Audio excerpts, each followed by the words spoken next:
देखो, अब नॉर्मली जो भी हमारे ऑपरेशंस हैं उसका एक रफ आइडिया, क्योंकि देखो कितने ऑपरेशंस होते हैं वो मैं याद नहीं रखने।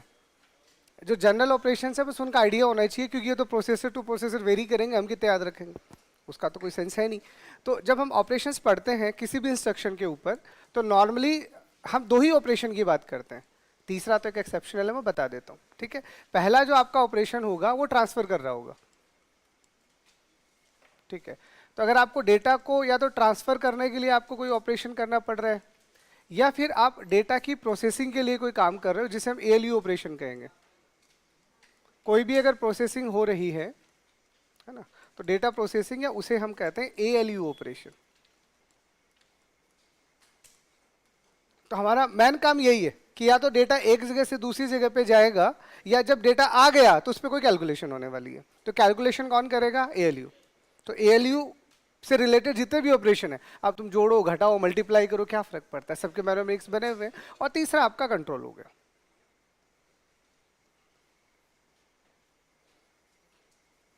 ठीक है, तो तीन तरह के हमारे मैन ऑपरेशंस होते हैं जब हम किसी भी इंस्ट्रक्शंस को लेके ऑपरेट करते हैं। टोटल नंबर ऑफ ऑपरेशंस पे हमें कोई दिमाग नहीं लगाना है, a lot of number of operations आते हैं। हम उनमें से कुछ उन ऑपरेशंस को पढ़ेंगे जो जरूरी है ना। तो लिस्टिंग करके कोई सेंस नहीं, इतने ज्यादा ऑपरेशंस हो जाएंगे पागल हो जाओगे। चले,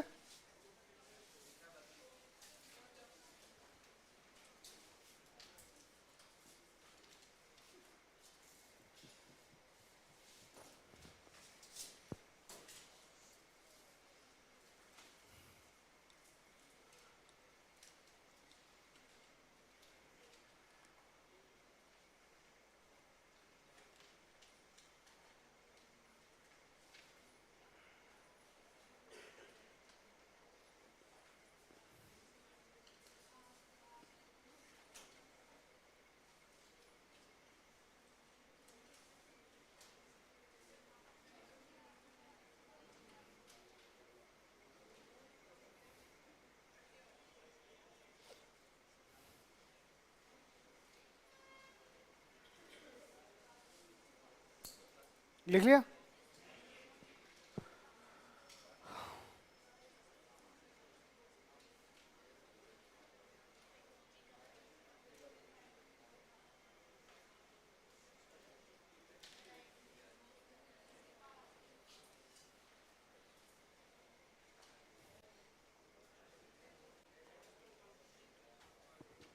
देखो,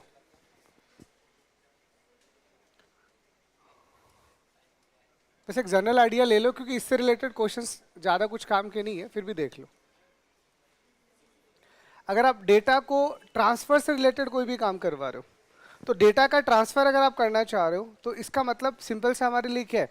सिंपल सा मतलब है या तो आप डेटा को रजिस्टर में लेके आ रहे हो, या आप डेटा को मैन मेमोरी में लेके जा रहे हो, और कोई काम थोड़ी होगा। अरे डेटा अगर हम ट्रांसफर को लेके कोई भी एक्टिविटी कर रहे हैं, तो डेटा को रखने की जगह कितनी है हमारे पास में? दो ही तो है, तीसरी जगह लेके कहाँ से आओगे?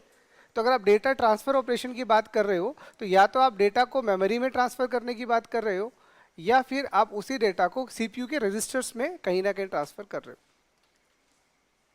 ठीक है,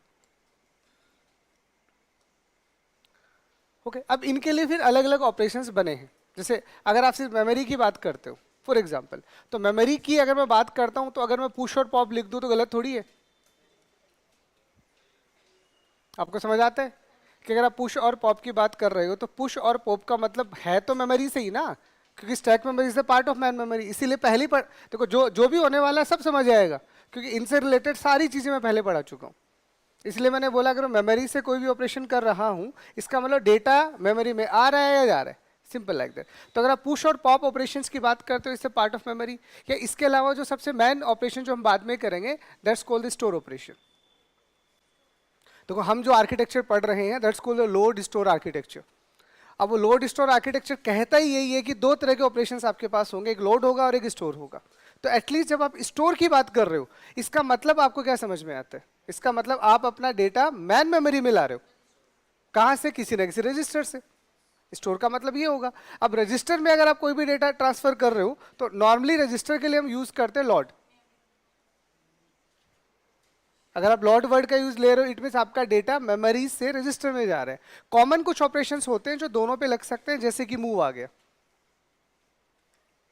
आप मूव का यूज कहीं पे भी कर सकते हो। मूव ऑपरेशन का मतलब आपका डेटा रजिस्टर से मेमोरी में भी आ जाएगा, मेमोरी से मेमोरी में भी चला जाएगा, रजिस्टर से रजिस्टर से भी चला जाएगा। तो इन ऑपरेशंस का कुछ स्पेसिफिक मीनिंग होता है, वो आपको अगर अभी समझ में आ जाता है तो आगे आपके लिए इंस्ट्रक्शन फॉर्मेट समझना आसान हो जाता है। ठीक है, तो सिंपल सा इधर समझना। अगर मैं आपके सामने ऐसा बोलता हूं कि मैंने लिखा है लॉर्ड, और लोड के अंदर, अब लोड वर्ड यूज करते ही आपको क्या समझ में आ रहा है?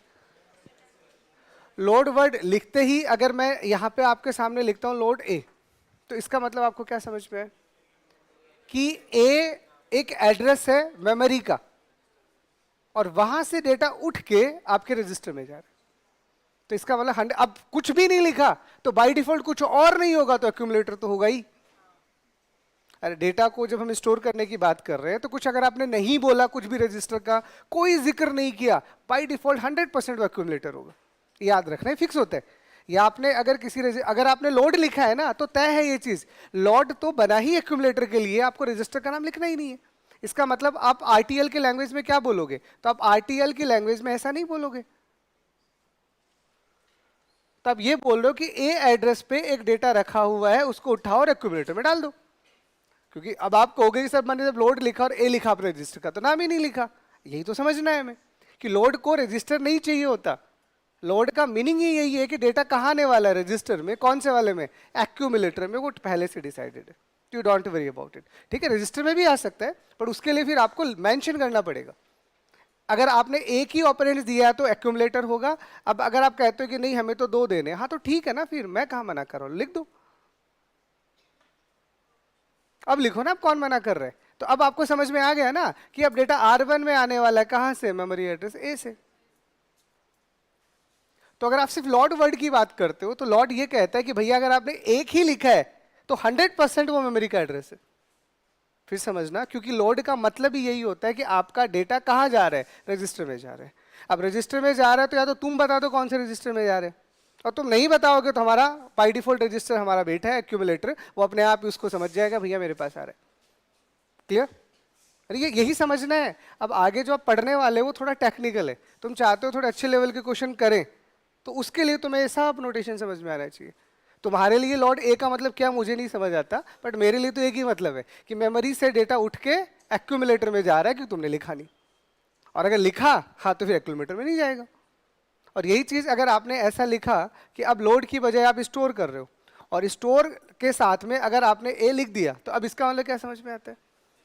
कि एक्यूमुलेटर में एक डेटा है, वो मेमोरी एड्रेस ए पे जा रहा है, आपको रजिस्टर कहाँ लिखना है? आपने लिखा ही नहीं। तो जैसे ही आपने स्टोर लिखा, इसका बाय डिफॉल्ट मतलब ही ये आ गया कि मेमोरी एड्रेस ए पे वो डेटा जाने वाला है जो आपके एक्यूमुलेटर के पास है। खत्म कहानी। और आप चाहते हो कि नहीं हम तो अलग लिखना चाहते हो, तो लिख दो। अब आप इस स्टोर का यूज किसी पर्टिकुलर रजिस्टर का वैल्यू करने के लिए कर रहे हो, तो नाम लिख दो उसका, क्या फर्क पड़ता है? चलो, तब आपका एक्यूमुलेटर का नीड नहीं है। तो एक्यूमुलेटर का नीड नहीं है तो साफ साफ पता चल रहा है कि मेमोरी एड्रेस ए पे एक डेटा आएगा जो रजिस्टर R1 में रखा हो। तो नोटेशन क्लियर? आगे जाके यही हमारी सबसे बड़ी पावरफुल टूल है हमारे इंस्ट्रक्शन फॉर्मेट को समझने के लिए। और कुछ आपको समझ आए या ना आए, एटलीस्ट आपको लोड और स्टोर समझ आना चाहिए। अगर आप पूरा का पूरा चैप्टर पढ़ना चाह रहे हो तो मैं 2 पे पूरे चैप्टर खत्म कर दूंगा, नीड ही नहीं है तीसरे की। इसीलिए लोड और स्टोर की बात कर। ठीक है, फिर से समझ लो। अब आपके लिए लोकल लैंग्वेज में मैं लिख देता हूँ, हालांकि मैंने लिख दिया है, ऐसा कोई दिक्कत नहीं है। अब आप थ्योरी में ही चाहते हो तो एक अलग बात है, मैं लिखवा देता हूँ, फिर भी लिखवा देता हूँ। मैं अगर लोड की बात कर रहा हूँ तो लोड के मैंने 2 वर्जन दिए, और मैं स्टोर की बात कर रहा हूँ तो स्टोर के मैंने आपको 2 वर्जन दिए। इन दोनों वर्जन से मैं सिर्फ इतना बताना चाह रहा हूँ कि जब भी आप लोड करोगे मतलब डेटा कहाँ जा रहा है? रजिस्टर में।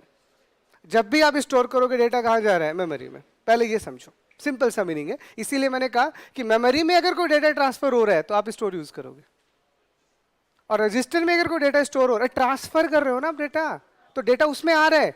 तो आपका डेटा अगर मेमोरी में आ रहा होगा, अब पुश और पॉप कहाँ होता है? मेमोरी पे ही तो होता है, क्योंकि स्टैक मेमोरी का पार्ट होता है। अगर मैं पुश लिखूंगा ए तो वो मैन मेमोरी में तो पुश होगा, तो डेटा ट्रांसफर ही तो हो रहा है कि आपने जो भी डेटा दिया वो हमने सीधा कहाँ कर दिया? मैन मेमोरी में पुश कर दिया। ठीक है, तो फिलहाल के लिए ये चीज़ आपको समझ में आनी चाहिए कि डेटा ट्रांसफर ऑपरेशंस में मुझे लोड को और मुझे स्टोर को अच्छे से समझाना था, वो मैंने आपको समझा दिया। देख लो। अब इसमें कोई डाउट है तो ये सारे पहले ये लिख लो, है ना। और ये दोनों के लिए होता है, ये आप रजिस्टर के लिए भी यूज कर सकते हो और ये आप मेमोरी के लिए भी यूज कर सकते हो। ऐसा कोई स्पेशल नहीं होता कि किसी इंडिविजुअल, बट ये फिक्स है। फिर से मैं कह देता हूं, अगर आप लोड वर्ड का यूज कर रहे हो तो वो पहले से डिसाइडेड, आप क्या कर रहे हो, आप रजिस्टर में डेटा डाल रहे हो, रजिस्टर में डेटा डाल रहे हो, कहां से it is up to you. But register में डेटा अगर लोड पे आया है तो 100% मेमोरी से आएगा। अब आप कहते हो कि नहीं सर हम तो रजिस्टर में डेटा रजिस्टर से ही डालना चाह रहे हैं, हाँ तो ठीक है ना, फिर उसके लिए मूव किस लिए बने, हेलो, फिर मूव कर लो। अरे सबका काम है, इन ऑपरेशन को स्पेशली डिजाइन किया गया है, इसलिए इनमें कोई ऑपरेशन नहीं, आपको कोई कंफ्यूजन नहीं होना चाहिए। तो फिर से मैं बोल देता हूं, बोलते बोलते तुम लिख लो। अगर मुझे कोई भी डेटा रजिस्टर में लेके आना है तो मैं कौन से ऑपरेशन की बात करूंगा, लोड की। बट डेटा कहां से आएगा, 100% मेमोरी से। अगर मैं डेटा में स्टोर ऑपरेशन की बात कर रहा हूं तो 100% डेटा कहां जा रहा है, बट कहां से, रजिस्टर से, वो तय है। लेकिन अब आप बोलो मुझे रजिस्टर में तो डेटा डालना है बट रजिस्टर से ही डालना है, या मेमोरी में डेटा डालना है मेमोरी से ही डालना है, तो मूव यूज, तो फिर आप मूव यूज करो। ठीक है, अगर ये समझ लिया तो आगे जाके काफी सारी चीजें आपके लिए आसान होने वाली।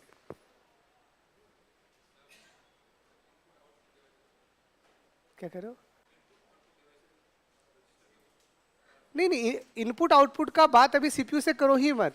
देखो अभी हम क्या पढ़ रहे हैं, हमारा सीक्वेंसिंग क्या है, पहले मैं आपको सीपीयू पढ़ा रहा हूँ, फिर मैं आपको मेमोरी पढ़ाऊंगा, फिर मैं आपको कंट्रोल यूनिट पढ़ाऊंगा।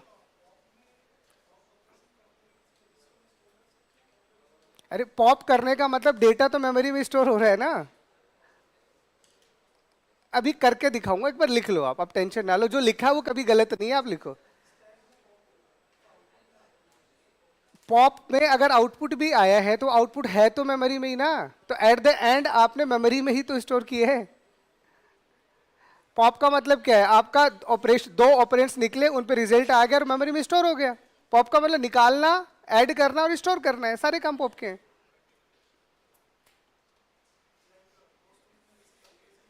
एक बार आप लिखो, मैं अभी जस्ट ही स्टैक बेस्ड ऑर्गेनाइजेशन पे आऊंगा, मैं सब समझा दूंगा, टेंशन ना लो।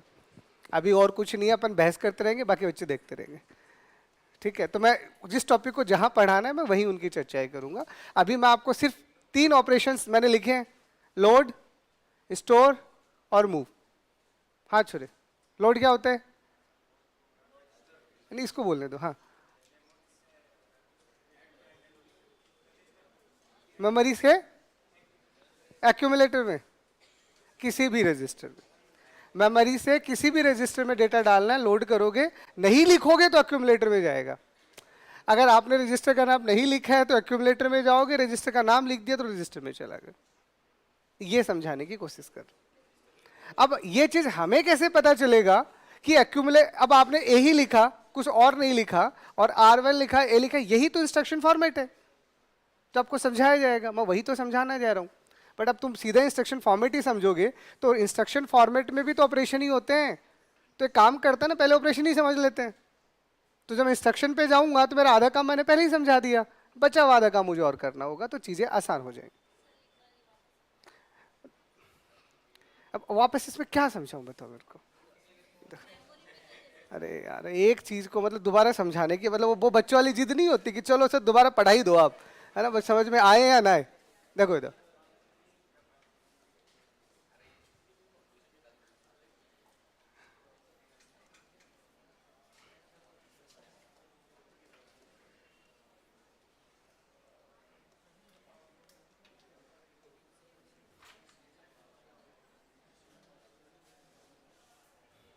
आप शक्लें देख लो इनकी कैसे होते हैं।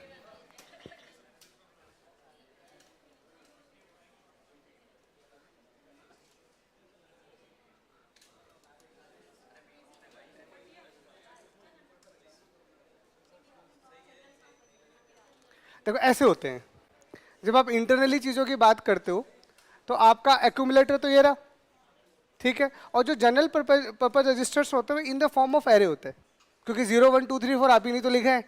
तो 0 का मतलब R0, 1 का मतलब R1, 2 का मतलब R2। अब मैं आपको जो बताने जा रहा हूँ उसको समझो एक बार के लिए, कि ये आपके पास 100 है, ये 200 है, ये 300 है, फॉर एग्जाम्पल, और मैंने आपको बोला कि मुझे यहां से डेटा को उठा के यहां डालना है और यहां कोई डेटा 20 रहा होगा, तो डेटा ट्रांसफर हुआ। तो इस डेटा को ट्रांसफर करने के लिए मैं असेंबली में लिखूंगा क्या? लिखोगे। तो इसका मतलब, इसको समझने का मतलब, अगर आपने इस एड्रेस का कोई नाम लिख रखा होता तो अच्छी बात था।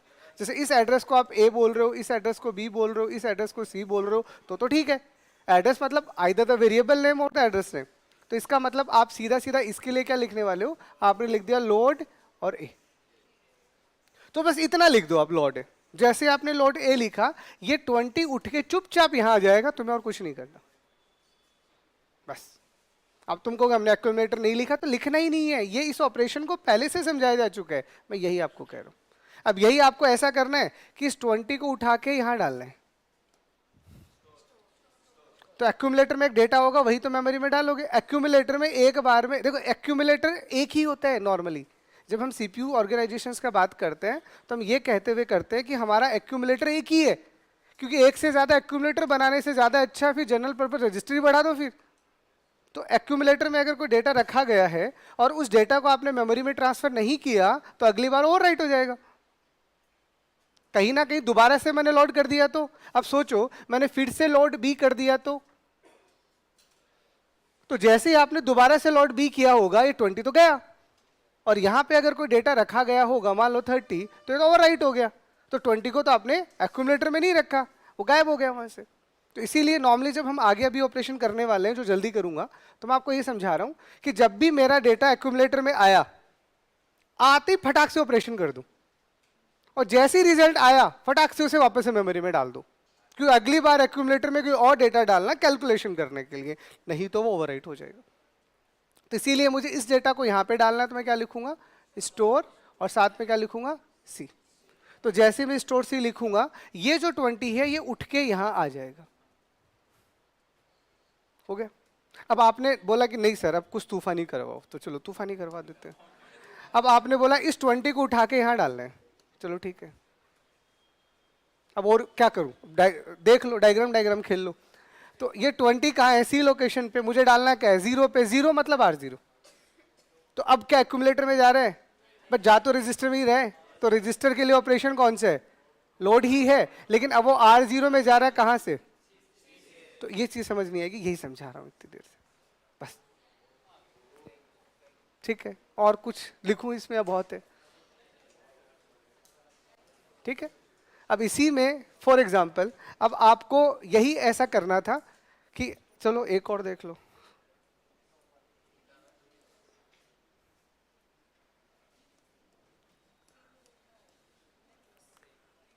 अब आप में से किसी ने बोला कि ये जो डेटा मेरा है, इस डेटा को उठा के, मान लीजिए यहाँ पे एक डेटा 30 रखा हुआ है, मुझे 30 डेटा को उठा के यहाँ डालना है मेमोरी लोकेशन डी पे। तो which operation is used, then move operation is used. आप लॉड और स्टोर का यूज नहीं करोगे, ये तय है। अब इस ऑपरेशन के लिए आपके पास फिक्स एक ऑपरेशन कोड बना हुआ है, और वो ऑपरेशन कोड है मूव।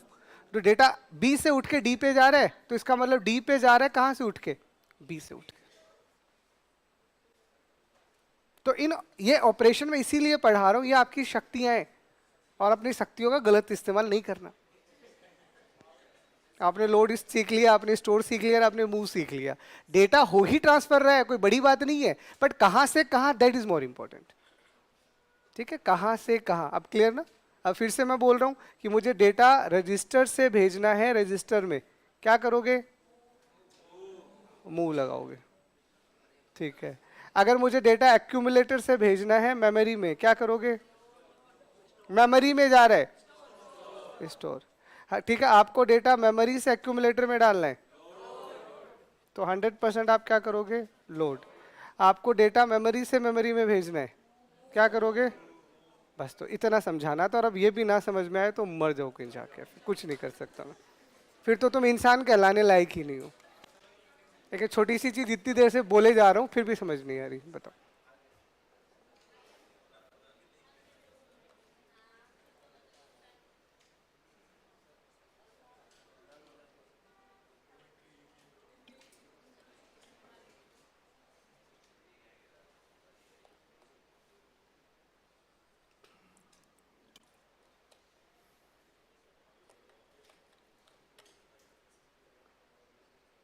ठीक है, तो नॉर्मली हम जो डेटा को ट्रांसफर करने के लिए ऑपरेशन यूज करेंगे वो बस 3 ही करेंगे। पुश पॉप तो स्टैक का पार्ट हो गया, उसके अलावा लोड, स्टोर और मूव, बस वो उसका अपने आप काम होगा। स्टैक पॉइंटर के पास में टॉप ऑफ स्टैक का वैल्यू होगा, वो अपने आप ही उसको डील कर लेगा, वो हमारा काम नहीं है, उस पॉइंटर का काम। बिल्कुल।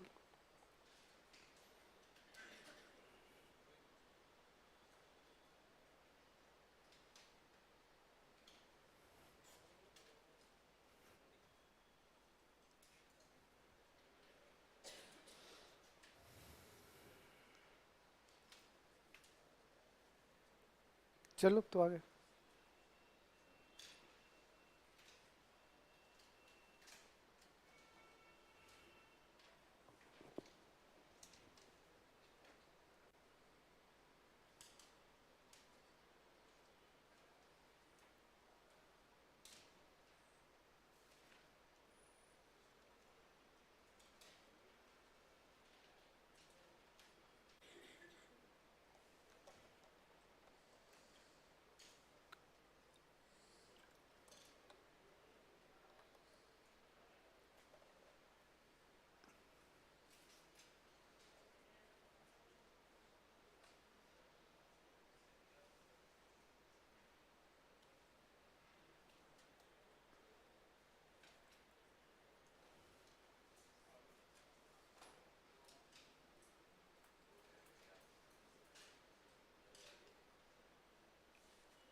लिख लिया होगा।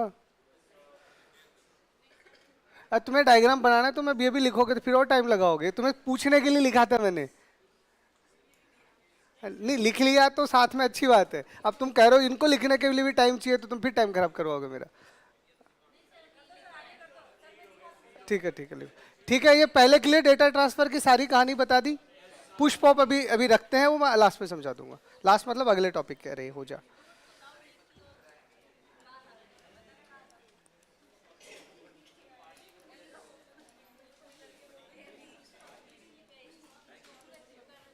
देखो, अब एएलयू ऑपरेशन तो आपको पता ही, अब जो चाहे वो कर सकते हो, इसमें मैं ज्यादा डिटेल से नहीं जा रहा। एएलयू ऑपरेशन आपको भी पता है, आप अर्थमेटिक ऑपरेशन भी कर सकते हो, वही सारे ऑपरेटर आपके। आपको अर्थमेटिक्स करना है, आपको लॉजिकल करना है, आपको रिलेशनल करना है, सब है यहाँ पे भी। ठीक है, आपको रिलेशनल करना है, बिटवाइज करना है, ये तो सारा का सारा काम आपका किसका है, एएलयू का है ना। तो एएलयू से तो आप कोई ना कोई कैलकुलेशन ही करवाओगे, एएलयू से तो आप कोई ना कोई कैलकुलेशन ही करवाओगे। तो हम अभी फालतू का कैलकुलेशन करवाएंगे ही नहीं, हम कह देते हम तो अर्थमेटिक से करवा लेते हैं, जोड़ना घटाना और मल्टीप्लाई डिवाइड करना सीख लिया तो ही तुम्हारे लिए बहुत है ना। तो बस हमारे लिए इतना ही कर लेते हैं। अब मैं यहाँ से अगर कोई ऑपरेशन कर रहा हूँ, इधर समझना, अगर मैंने ऐसे लिखा ऐड, देख लो, और मैंने यहाँ पे लिख दिया R1 के साथ में, फॉर एग्जाम्पल, जैसे मैंने पहले तो समझना, चलो आपके नॉलेज के लिए समझाता हूँ, जो मैं अभी इसी की डिस्कशन करूंगा। अगर मैं सिर्फ ऐड लिख रहा हूँ और मैं कुछ नहीं लिख रहा, तो इसका मतलब आपको क्या समझ में आ रहा है, ऐड हो रहा है, समझना समझना। ये इंटरनल रिप्रेजेंटेशन है जो आपको थोड़ी जाननी है एक बार के लिए। अगर मैं सिर्फ ऐड लिख रहा हूँ, आगे कुछ नहीं लिख रहा हूँ, तो आपके दिमाग में क्या होना चाहिए कि किसको ऐड करना हो, तो बताया ही नहीं। हाँ, तो बताने की नीड नहीं है, 100% वो स्टैक में होंगे, चुपचाप ऊपर के दो उठा लो, जोड़ दो। अब जो समझा रहा हूं उसको समझने की कोशिश करना। अगर मैंने सिर्फ ऐड लिखा और आगे कुछ भी नहीं लिखा, तो पक्का बात स्टैक की हो रही है, उसके लिए जरूरी नहीं है मैं पुश पॉप लिखूं। अरे पुश पॉप तो इंसर्ट करने के लिए है। अब मैं जब ऐड वर्ड यूज करूंगा तो स्टैक के दो को उठाएगा और वो खुद ही जोड़ देगा, तुम क्यों टेंशन ले रहे हो। तो मैं ये नहीं बताना किसको जोड़ना है और वो कहाँ है, कुछ नहीं बताना। बट यही चीज अगर मैं आपको ऐसा लिख रहा हूं कि मैंने ऐड के साथ में ए लिख दिया, तो क्या समझ में आएगा कि 100% पक्का एक डेटा एक्यूमुलेटर में रखा हुआ है। अब जोड़ने के लिए तो 2 नंबर चाहिए। अब आप कुछ भी नहीं लिख रहे हो तो 100% वो 2 के 2 नंबर स्टैक से निकल के आएंगे जो आपने पहले पुश कर दिए होंगे। और अगर आपने सिर्फ ऐड के साथ आर ही लिखा है, मतलब एक ए ही लिखा है, तो एक डेटा आपका मेमोरी में है, दूसरा का है आपके एक्यूमुलेटर के अंदर, 100% पक्का। तो इसका मतलब अब आप ये कहना चाह रहे हो कि अब जो आप जोड़ रहे हो वो इस तरह से जोड़ रहे हो कि एक डेटा एक्यूमुलेटर में है और एक डेटा आपके मेमोरी एड्रेस से उठ के आ जाएगा। तो आप समझते जाना, यही तो है कमाल की चीज़ है, माइक्रो ऑपरेशन यही है। अगर आपने माइक्रो ऑपरेशन को सीखे बगैर इंस्ट्रक्शन फॉर्मेट सीखा है तो फिर आपको कुछ समझ ही नहीं आएगा। और यही चीज अगर मैं आपको ऐसे लिखता कि मैंने ऐड किया और यहाँ R1 के साथ A लिखा, तो 100% फिर आपका डेटा जुड़ेगा R1 के साथ में मेमोरी एड्रेस ऑफ A और R1 में ही असाइन हो जाएगा। और यही अगर मैं फिर से लिखता ऐड और मैं ऐड के साथ में ऐसा लिख देता R1 R2 R3, तो 100% ये दोनों जुड़ते और R1 में असाइन हो जाते। अरे यही तो समझाने वाला हूं मैं आपको, यही मैं आपको समझाने वाला हूं कि कैसे पता चलेगा। तो इसे बोलते हैं 0 इंस्ट्रक्शन, इसे बोलते हैं 1 इंस्ट्रक्शन, इसे बोलते हैं 2 इंस्ट्रक्शन और इसे बोलते हैं 3 instruction. These are the formats जो भी हम डिटेल से पढ़ने वाले हैं। तो ऑपरेशन एक ही है, ऐड ही कर रहे हैं, बट आप जब ऐड कर रहे हो तो आपके ऑपरेंड्स कहाँ पे है। तो आपने अगर एक के बारे में भी नहीं बताया, इसका मतलब पहले से पता है कहाँ है स्टैक के अंदर। एक के बारे में बताया वो मेमोरी में है, दूसरा 100% एक्यूमुलेटर में, बताने की आवश्यकता नहीं है। और दोनों के बारे में बता रहे हो, हाँ तो क्या फर्क पड़ता है फिर 100%। नॉर्मली हम जिस आर्किटेक्चर की बात करते हैं वो आर्किटेक्चर हमेशा ऐसा बोलेगा कि आपका सारा का सारा कैलकुलेशन जो होगा वो रजिस्टर में होगा, ठीक है, लेकिन जो दूसरा वाला ऑपरेंड आ रहा है वो रजिस्टर और मेमोरी दोनों में आ सकता है। याद रखना, हम मेमोरी टू मेमोरी नहीं बोलते। नॉर्मली मैं यहाँ पे ऐसा ऐड अगर लिख रहा हूं, समझना, तो इसका मतलब क्या समझ में आ रहा है कि आप सारा का सारा कैलकुलेशन मेमोरी में कर रहे हो, और मेमोरी में तो हम कर ही नहीं रहे क्योंकि हम CISC पढ़ ही नहीं रहे। हम कौन सा वाला पढ़ रहे हैं, हम तो RISC पढ़ रहे हैं। तो इसका मतलब तो साफ है कि आपने रजिस्टर से डेटा लिया और मैन मेमोरी के एड्रेस पे जाके जोड़ रहे हो, तो ALU को कितना जोड़ आएगा।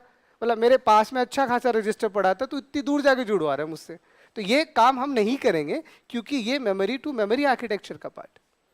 हम ये तय करके बैठे हैं कि जब कैलकुलेशन होगी ना वो स्टोर रजिस्टर में ही होगी, भले ही तुम एक्यूमुलेटर मत काम में लो, कोई जनरल पर्पज रजिस्टर काम में ले लो। इसीलिए जब मैंने यहाँ ऐड किया तो कहाँ स्टोर हुआ, एक्यूमुलेटर में। यहाँ ऐड किया तो कहाँ स्टोर हुआ, रजिस्टर में। यहाँ ऐड किया तो कहाँ स्टोर हुआ। बस यही हमें समझना है। तो मैं सिर्फ ऐड से ही इतना कुछ समझा के बैठ गया, मुझे बाकी ऑपरेशन का लेना देना ही नहीं है। तो मुझे ये नहीं समझाना कौन सा ऑपरेशन है, मुझे ये बताना कैसे वो परफॉर्म हो रहे हैं। ये आर्किटेक्चर का पार्ट है, और इस आर्किटेक्चर में जो आगे जो चीजें दिख रही है ना, ये मेरे लिए इंपॉर्टेंट है। ये तो तुम्हें भी पता है, जोड़ रहे हो। अब मैं यहाँ पे अगर बिट वाइज लगा दूंगा तो क्या हो जाएगा, ऑपरेशन तो वही होना है ना। It is just like that, ठीक है। तो देख लो, कोई डाउट हो तो बता दो। कौन सा वाला, पांचवा वाला। पांचवे वाले का मतलब क्या समझ में आता है। आपने ऐड के बाद में A, R1 लिखा है, इसका मतलब क्या कि रजिस्टर से एक डेटा निकलेगा, मेमोरी एड्रेस के पास जुड़ेगा और असाइन। देखो अगर आप दो ऑपरेंड्स लिख रहे हो ना तो 100% स्टोर पहले वाले के पास ही होता है। ये हम सिखाऊंगा मैं आपको। अगर आपने कभी भी दो ऑपरेंड्स लिखे हैं ना, जैसे यही छठा और दे देता हूं मैं, तो अगर आप छठा लिख रहे हो और आपने लिख रहे हो A, B, इसका मतलब क्या समझ में है कि B भी मेमोरी में और A भी मेमोरी में, बट स्टोर कहाँ होगा, A में। तो जब आप बता नहीं रहे हो कहाँ पे स्टोर होगा तो पहले वाले के पास होगा, और बता रहे हो हाँ तो बताओ ना, ये रहा यहाँ स्टोर होगा। तो फिर आपको ये बता रहा है इन दोनों के साथ ऑपरेशन हुआ और तीसरे में स्टोर हो गया। जब नहीं बताओगे तो कहाँ स्टोर होगा, पहले वाले में ही होगा ना। ऐसा तो है नहीं हमने ऑपरेशन करके छोड़ दिया, अरे स्टोर नहीं करोगे तो काम में कैसे लोगे, तो स्टोर तो करना ही पड़ेगा। इसीलिए ये जो भी फंडा हम पढ़ रहे हैं, स्पेशली ये दो वाला फंडा और ये तीसरा वाला भी ले लो तुम, है ना। मतलब ये एग्जाम्पल में ये सारे के सारे, इसे ही हम कहते हैं लोड स्टोर आर्किटेक्चर, है ना। इसे ही अपन कहते हैं लोड स्टोर आर्किटेक्चर। और पांचवें और छठे की बात करोगे तो this is memory to memory architecture, जो CISC होता है, ठीक है। तो हमें नहीं करवाना मेमोरी में कोई कैलकुलेशन। मेमोरी से तो हम क्या करेंगे, डेटा को उठाएंगे, फैच करेंगे। कैलकुलेशन कहाँ होगा, हमेशा रजिस्टर में। और कौन करेगा, ALU। और कौन करेगा, ALU का काम ही कैलकुलेशन करना है, उसे इसीलिए बनाया गया।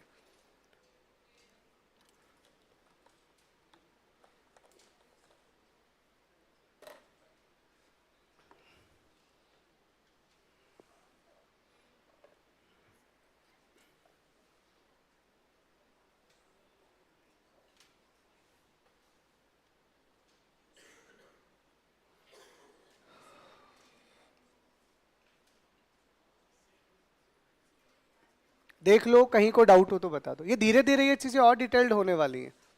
अभी तो मैं बस आपको एक आइडिया देने वाला हूँ कि सिर्फ अकेला ऑपरेशन कुछ नहीं कर सकता। आपको ये बाय डिफॉल्ट पता होना चाहिए कि अगर आपने आगे उसके आगे कुछ नहीं लिखा तो क्या हो रहा है, एक लिखा है तो क्या हो रहा है, दो लिखा है तो क्या हो रखा है, तीन लिखा है तो क्या हो रखा है, ठीक है। चार भी होता है, हम मैक्सिमम 4 इंस्ट्रक्शन तक जा सकते हैं, है ना, वो समझाएंगे।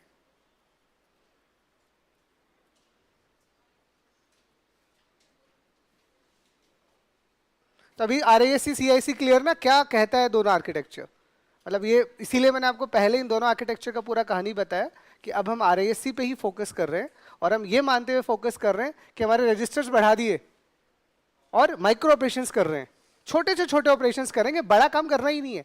इसीलिए हमने इंस्ट्रक्शन के फॉर्मेट को ही फिक्स कर दिया, और वहां से भी सारी चीजें ऑटोमेटिक कैलकुलेट हो जाएगी।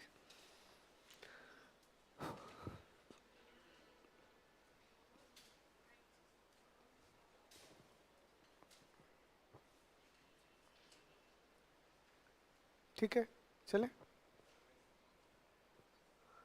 तीसरा। तीसरा आपके पास आता है कंट्रोल, डेटा कंट्रोल ऑपरेशन आप ऐसा कह सकते हो, या कंट्रोल ऑपरेशन शॉर्ट में। तो कंट्रोल ऑपरेशंस को हम ज़्यादा डिस्कस करते नहीं हैं, इसको डिस्कस करने का मतलब एक नई जंग छिड़ जाएगी, फिर भी एक आइडिया दे देता हूँ, है ना, और पढ़ना है तो देखेंगे लास्ट में, अभी उसका रोल नहीं है ना, फिर भी एक थोड़ा आइडिया दे देते हैं आपको कि जब आप कंट्रोल की बात करते हो तो कंट्रोल ऑपरेशन दो तरह के होते हैं, एक होता है अनकंडीशनल और एक होता है कंडीशनल।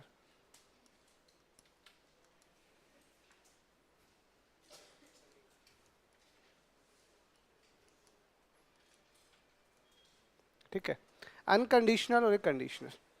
तो कंट्रोल ट्रांसफर का सिंपल सा मीनिंग क्या है, आप इधर देखो। कंट्रोल ट्रांसफर का एक सिंपल सा मीनिंग ये है कि आपका ये एक मेमोरी का पार्ट था, ठीक है, इस मेमोरी के पार्ट में इसे आप और कुछ नहीं है, आप अपने लेवल पे चीज़ों को ऐसे समझो कि अच्छी भली यहाँ पे कोई इंस्ट्रक्शन स्टोर थी, है ना, उस पर कोई काम चल रहा था, और ऐसा हुआ कि यहाँ से यहाँ तक चीज़ें मेरी एग्जीक्यूट हो चुकी हैं, और मैं जैसे ही यहाँ आया तो मुझे पता चला यहाँ पे कुछ नहीं है, तेरे को यहाँ जाना पड़ेगा। जैसे control statements, if condition, for loop, break, continue, यही तो होता है।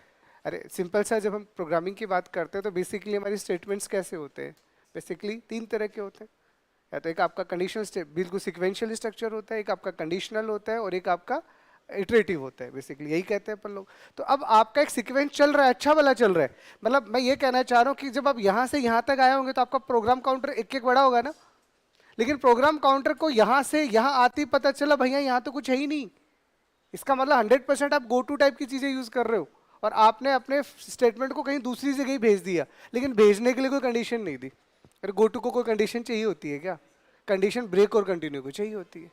तो अगर आप गो टू स्टेटमेंट और गो टू के लिए तो प्रोग्रामिंग में साफ साफ बोला गया है सबसे घटिया यूज ही मत करो, तो सिर्फ सी में होता है, बाकी उन्होंने हटा ही दिया, क्योंकि सच में किसी काम का नहीं है। वो इतना सारा जंप मारता है कि जंप मारते मारते हमें ही नहीं समझ में आता कहाँ चला गया। ठीक है, इसीलिए अनकंडीशनल का मतलब क्या है कि आपको जंप करना है but without condition, without condition, कि आपको कहां पे जाना है बस हम ये बताएंगे, उसकी कोई कंडीशन नहीं है, जब भी आवश्यकता हो चले जाओ। इसके लिए जनरल सा क्या लिखा होगा आपने सिर्फ समझने के लिए, तो इसके लिए हम जनरली यूज करते हैं JMP, जंप। जैसे आप कह सकते हो अपने लिए गो टू, तो सी का जो गो टू होता है ना वो इंटरनली जंप को फॉलो करते हैं। और कहाँ जंप करना है, तो आपने यहाँ लिखा है 105, पक्का आपने यहाँ 105 लिखा होगा।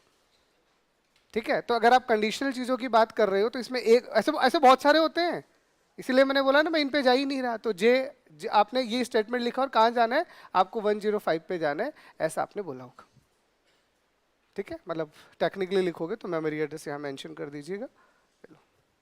तो इसका मतलब क्या हुआ, अच्छा भला प्रोग्राम चल रहा था, यहां आके आपने फटाक से बोल दिया भाग जाओ यहां से।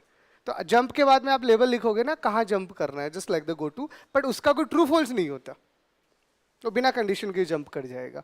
और वैसे ही अगर आपने कोई कंडीशन मेंशन कर दिया, ठीक है, तो यही चीज आपकी कंडीशनल बन जाएगी। और कंडीशनल का मतलब करना तो जंप ही है बट विद कंडीशन।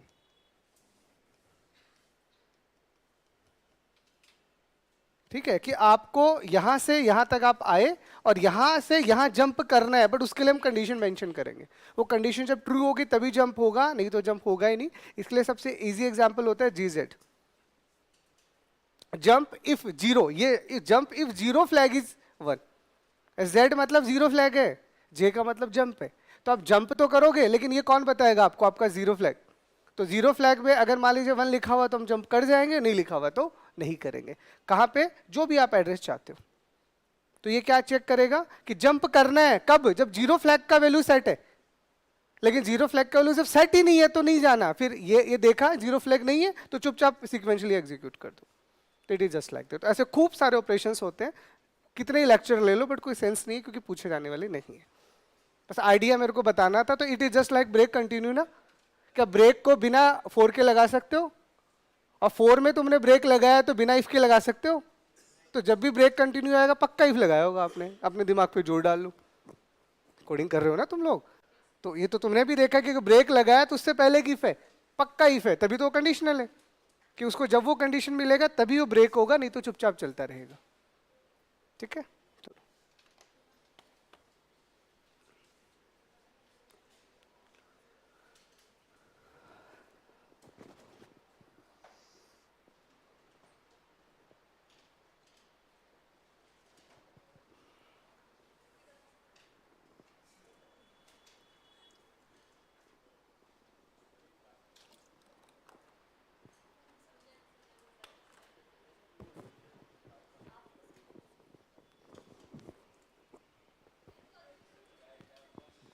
तो होता कुछ नहीं, क्लास क्या आप सुबह से 8 से स्टार्ट हो जाता है, अब 8 से लेकर लगातार बके जा रहे हो, तो थोड़ा तो थकान आता है। क्या कह रहे हो? ये इसका मतलब तो आपके पास जेएमपी का मतलब समझ में आएगा ना, जंप विदाउट कंडीशन। मतलब अगर आप अपने लिए समझना चाहो तो आप कह सकते हो कि जेएमपी का मतलब होता है जंप विदाउट कंडीशन, और जीजेड का मतलब है jump with zero flag is set और रीसेट। तो यहां पे अगर आप जीजेड यूज करो तो जंप आप तभी करोगे जब आपका जीरो फ्लैग सेट होगा। देखो इसीलिए मेरे को जिस चीज का नीड था ना, मैं सब पहले पढ़ा के आ गया। फ्लैग रजिस्टर में मैंने सारे फ्लैग रजिस्टर इसीलिए पढ़ाए थे कि कभी किसी का अगर मैं जिक्र करूं तो तुम्हें ये ना लगे ये कहां से आ गया। तो हमने पहले डिस्कस कर लिया।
लिख लिया?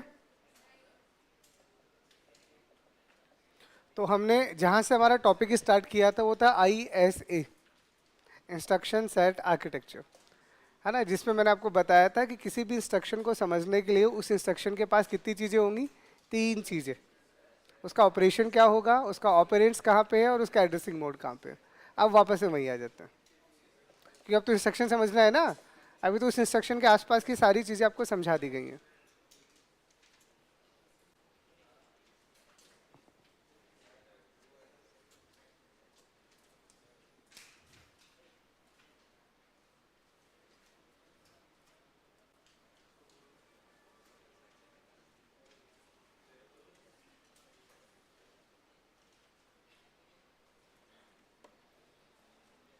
चलो, तो अब आपका सीपीयू डिफाइन करते हैं कि अगर आप अपने प्रोसेसर को बनाना चाह रहे हो, है ना, तो उसमें इंस्ट्रक्शन के अकॉर्डिंगली जब आप बनाना चाहोगे तो वो कितने तरीके से ऑर्गेनाइज होगा। चलो चलो,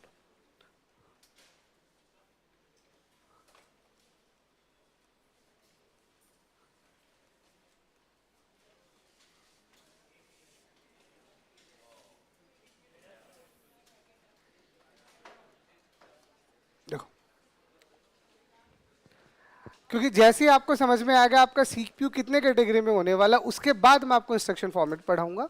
और जब इंस्ट्रक्शन फॉर्मेट समझ आ जाएगा उसके बाद हम इंस्ट्रक्शन साइकिल पढ़ेंगे और उसके बाद आपको एड्रेसिंग मोड्स पढ़ाएंगे।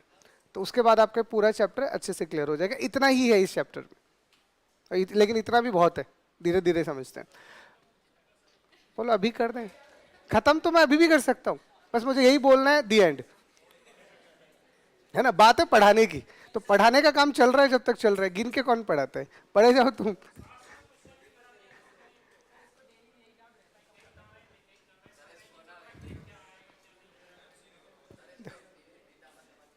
अरे तो हिंदी पढ़ ही रहे ना अपन लोग। देखो आप लोगों को चीजें समझ में आए इसलिए मैं इंग्लिश नहीं बोलता। मैं इंग्लिश के टर्म्स यूज करता हूँ और इंग्लिश लिखता हूँ और लगे साथ में हिंदी भी बोल रहा हूँ। अगर मैं अपने वाले पे आ जाऊँ तो मैं हिंदी का एक शब्द यूज ना करूंगा, फिर आपको हो गए समझ नहीं आ रहा, है ना। तो वो कर नहीं रहा ना मैं, अरे नहीं आएगा समझ। देखो वो मेरा काम ही यही है, तो मैं तो बोलूंगा तो तुम्हारे बाउंड जाएगा। देखो ऐसे ही जैसे अभी पढ़ा रहे हैं, नहीं वो तुमसे भी निकम्मे हैं।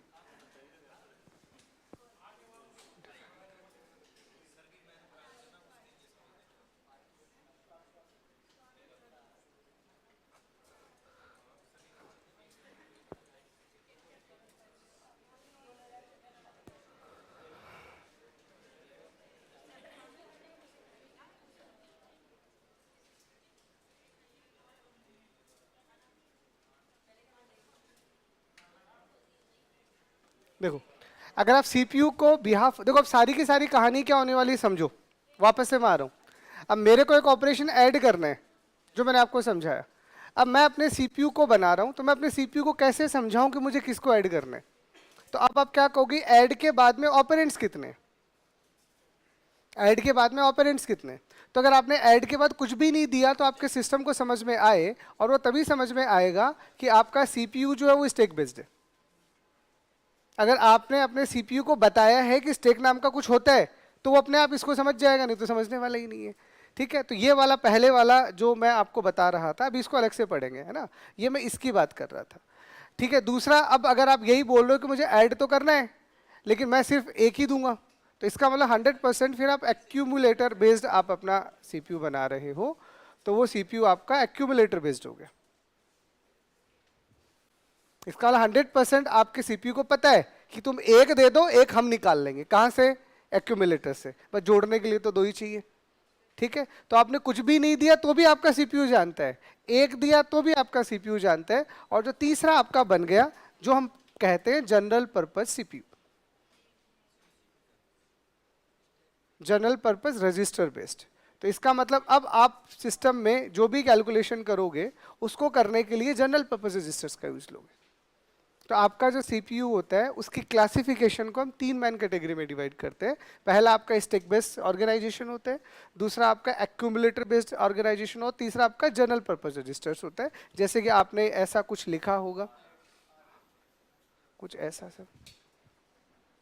ठीक है, तो अब लिखो, अब इनको थोड़ा थोड़ा जान लेते हैं।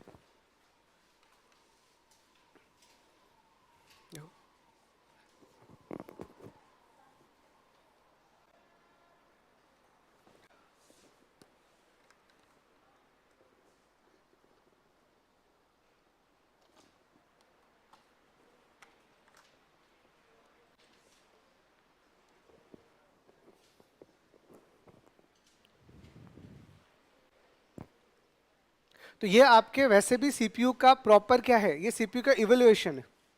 स्टार्टिंग में जो भी सीपीयूज आपके पास आए थे, जस्ट फॉर योर नॉलेज बता रहा हूँ, स्टार्टिंग में जो भी सीपीयूज आपके पास आए थे 1950s तक, इनिशियली आपका स्टैक यूज़ किया गया था।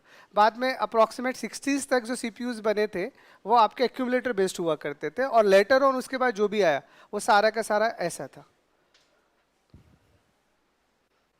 तो ये काम करने का तरीका ही हमारे सिस्टम का ऐसा था कि सबसे पहले आपने बोला कि आप स्टैक बेस्ड ले लो जिसमें कम कैलकुलेशन करना पड़े, क्योंकि स्टैक बहुत है कैलकुलेशन करने के लिए।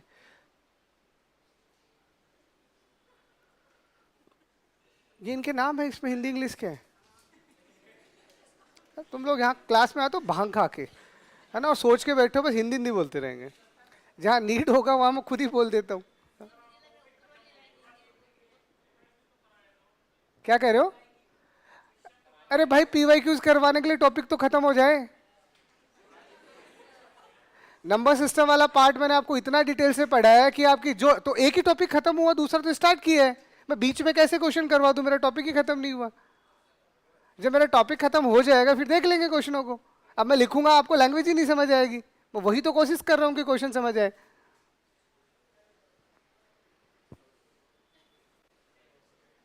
पीवाईक्यूज करने से सिर्फ आपको इतना समझ आता है कि आपने थ्योरी पढ़ी है, वो सही पढ़ी है या नहीं पढ़ी है, ठीक है। लेकिन अगर आपने नया क्वेश्चन भी कर लिया, अगर आपने किसी नए क्वेश्चन को भी कर लिया, इसका मतलब टीचर ने अच्छे से पढ़ा है ना। और मैं इस चीज में बिलीव करता हूं कि मैं क्वेश्चन ना ही करवाऊं या कम करवाऊं, पर तुम सारे कर लो, मैं ये सोचते हुए पढ़ाता हूं, है ना। नहीं तो फिर मैं यही कर लूं ना, थोड़ी कम पढ़ा देता हूं और पीवाईक्यूज करवा देता हूं। जो तुम रटने बैठोगे समझ में कुछ आएगा नहीं। ऐसे तो होते हैं। हाँ? चलो तो लिखो, लिख लिया। इसमें भी नहीं, मतलब क्या लिखा है मैंने इसमें।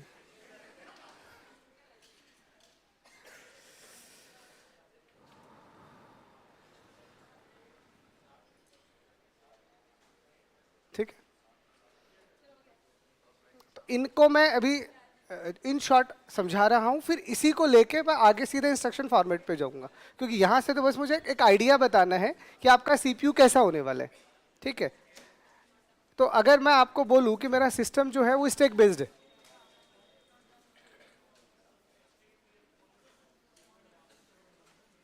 तो अब इसीलिए मैंने आपको स्टैक पहले से ही पूरा पढ़ा दिया। तो जो मैंने आपको स्टैक पॉइंटर में पढ़ाया था ना, वो मुझे यहाँ पढ़ाना था, तो मैं यहाँ नहीं पढ़ाऊंगा क्योंकि समझ आ गया आप लोगों को, तो मेरा टाइम बच गया। कहीं ना कहीं तो चीज़ों को यूज़ करना है ना, तो यहाँ पढ़ाने से अच्छा है मैं अगले टॉपिक में इंस्ट्रक्शन में डिटेल से पढ़ाऊंगा। तो स्टैक बेस्ड सीपीयू का सिंपल सा मतलब सिर्फ आपको क्या समझ में आएगा कि इसमें हम स्टैक यूज़ करेंगे। ठीक है, स्टैक फॉर स्टोरेज। अगर आपको डेटा को स्टोर करना है तो आप क्या यूज़ करोगे, स्टैक करोगे यूज़। ठीक है, और जो ऑपरेशंस आप परफॉर्म करोगे नॉर्मली, तो यहाँ पे आप पुश यूज़ कर सकते हो, पॉप यूज़ कर सकते हो, और बाकी जो भी आपके अर्थमेटिक्स ऑपरेशन आप सारे लगा सकते हो। बट सबसे ज़्यादा ज़रूरी चीज़ है टॉप ऑफ स्टैक, और वो टॉप ऑफ स्टैक कहाँ पे होगा, स्टैक रजिस्टर के पास में। तो 100% आपको यहाँ पे एक स्टैक पॉइंटर बनाना पड़ेगा, और स्टैक पॉइंटर रजिस्टर ही क्या करेगा, आपके टॉप ऑफ स्टैक को मेंटेन करेगा। तो जितना भी आपने पढ़ा है ये सारा का सारा इसी सीपीयू का पढ़ा है। तो आप पढ़ चुके हो, तो मुझे यहाँ कुछ ज़्यादा नहीं पढ़ाना। अब मैं इस पे इंस्ट्रक्शन कैसे काम करती है वहां इनको डिटेल से पढ़ाने वाला हूँ। हाँ, बस आप नॉलेज के लिए ये कह सकते हो कि स्टैक बेस्ड सीपीयू को हम लोग जीरो इंस्ट्रक्शन बेस्ड सीपीयू कहते हैं।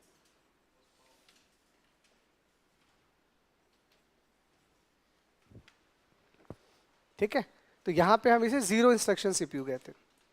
तो जीरो इंस्ट्रक्शन सीपीयू का मतलब यही तो समझा रहा हूँ कि जब आप यहाँ ऐड लिख रहे हो और आगे कुछ भी नहीं लिख रहे, फिर भी आपके सीपीयू को पता है, तो 100% वो काम स्टैक में हो रहा है। ठीक है,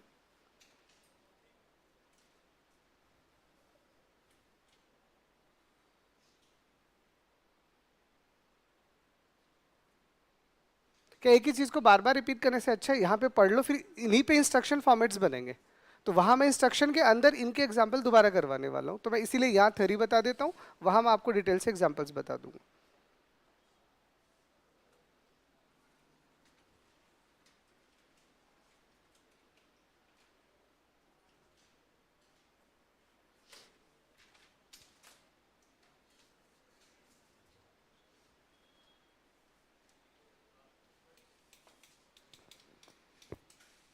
देख लिया।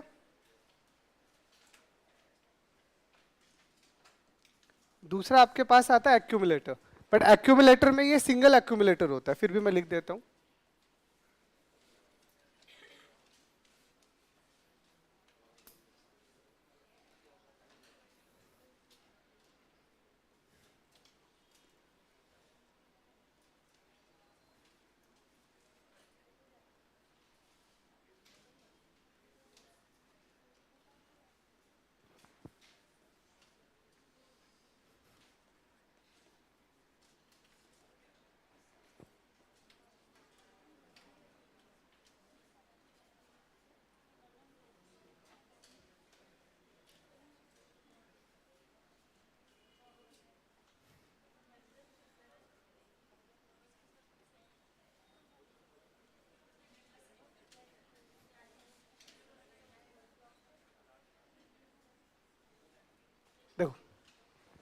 अगर आप सिंगल लिखो इसमें, देखो सिंगल एक्यूमुलेटर रजिस्टर में, सिंगल एक्यूमुलेटर रजिस्टर में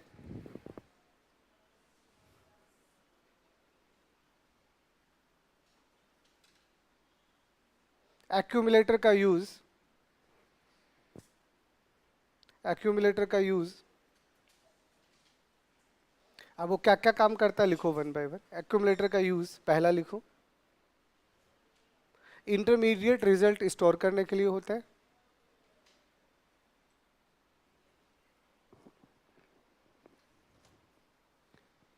इंटरमीडिएट रिजल्ट स्टोर करने के लिए होता है।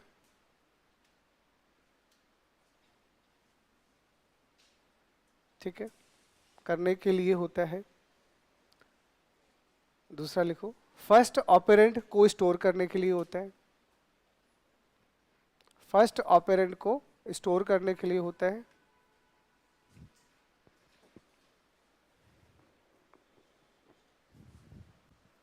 इन सबको समझाऊंगा मैं, एक बार लिखो।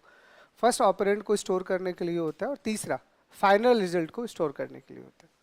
तो अगर आपने एक्यूमुलेटर बेस्ड सीपीयू बनाया होगा तो उस एक्यूमुलेटर के ये 3 काम है, चौथा कोई काम नहीं है इसका, मैंने सारे लिख दिए। ठीक है, और यहाँ पे जो मैंने एग्जाम्पल दिया था, सिर्फ वो एक बार शॉर्ट में लिख रहा हूँ, एग्जीक्यूट बाद में करूंगा। तो अगर मैं यहाँ पे ऐड के साथ में ए लिख रहा हूँ, समझना, यही तो समझा रहा था मैं आपको। अब मैंने आपको बोल दिया कि मेरा एक डेटा कहाँ है, मेमोरी में है, तो दूसरा कहाँ है। तो 100% वो एक आपको इसलिए नहीं बताना पड़ा, वो ऑलरेडी एक्यूमुलेटर में रखा हुआ है।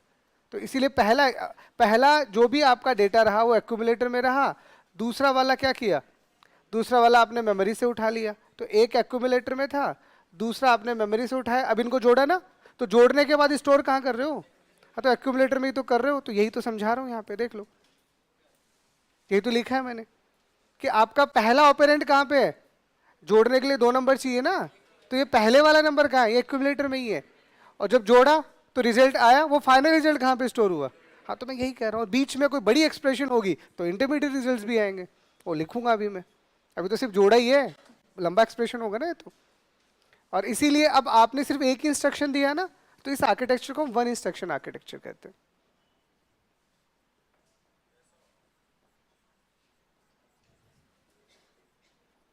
ठीक है, तो इसी सीपीयू का दूसरा नाम होता है वन इंस्ट्रक्शन सीपीयू।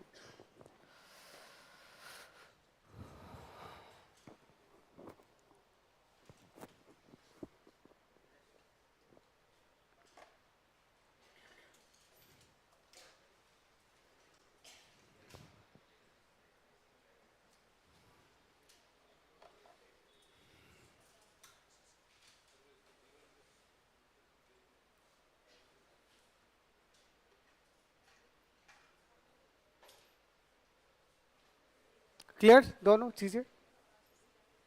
ठीक है, तीसरा, तो तीसरा आपके पास आता है general purpose register, general purpose register based CPU.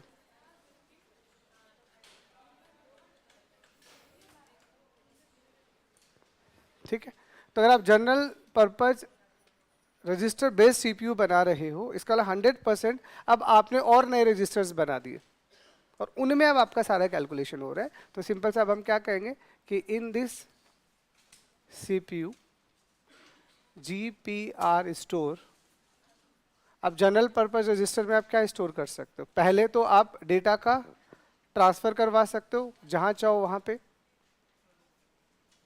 ठीक है, उस रजिस्टर में डेटा ट्रांसफर इन जीपीआर, या फिर डेटा ट्रांसफर तो हो गया ना, जीपीआर स्टोर डेटा ट्रांसफर। दूसरा इंटरमीडिएट रिजल्ट्स,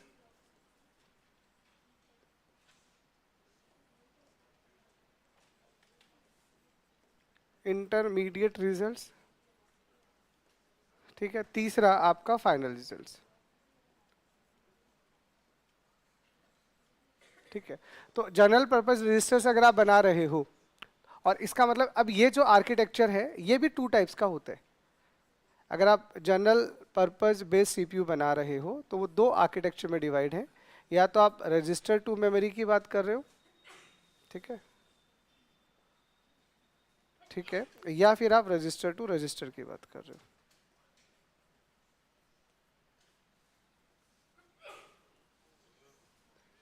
ठीक है, क्योंकि जब आप डेटा को ट्रांसफर ही कर रहे हो तो आप क्या बोलोगे, या तो डेटा आपका मैन मेमोरी से रजिस्टर में आएगा। मेमोरी टू मेमोरी हम यहाँ नहीं लेते, हो सकता है पार्ट इसी का है वो। अगर मैं तीसरा भी लिखना चाहूँ मेमोरी टू मेमोरी, वो आता जनरल पर्पज रजिस्टर में ही है, बट अगर जब आप मेमोरी टू मेमोरी ही ऑपरेशन कर रहे हो फिर ये बनाए क्यों है, इसलिए उसका यहाँ पे कोई रोल नहीं है।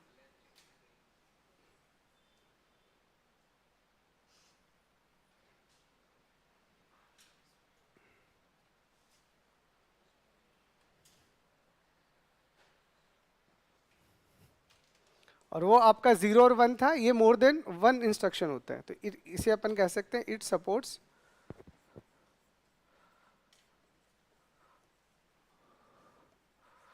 2 और मोर इंस्ट्रक्शंस।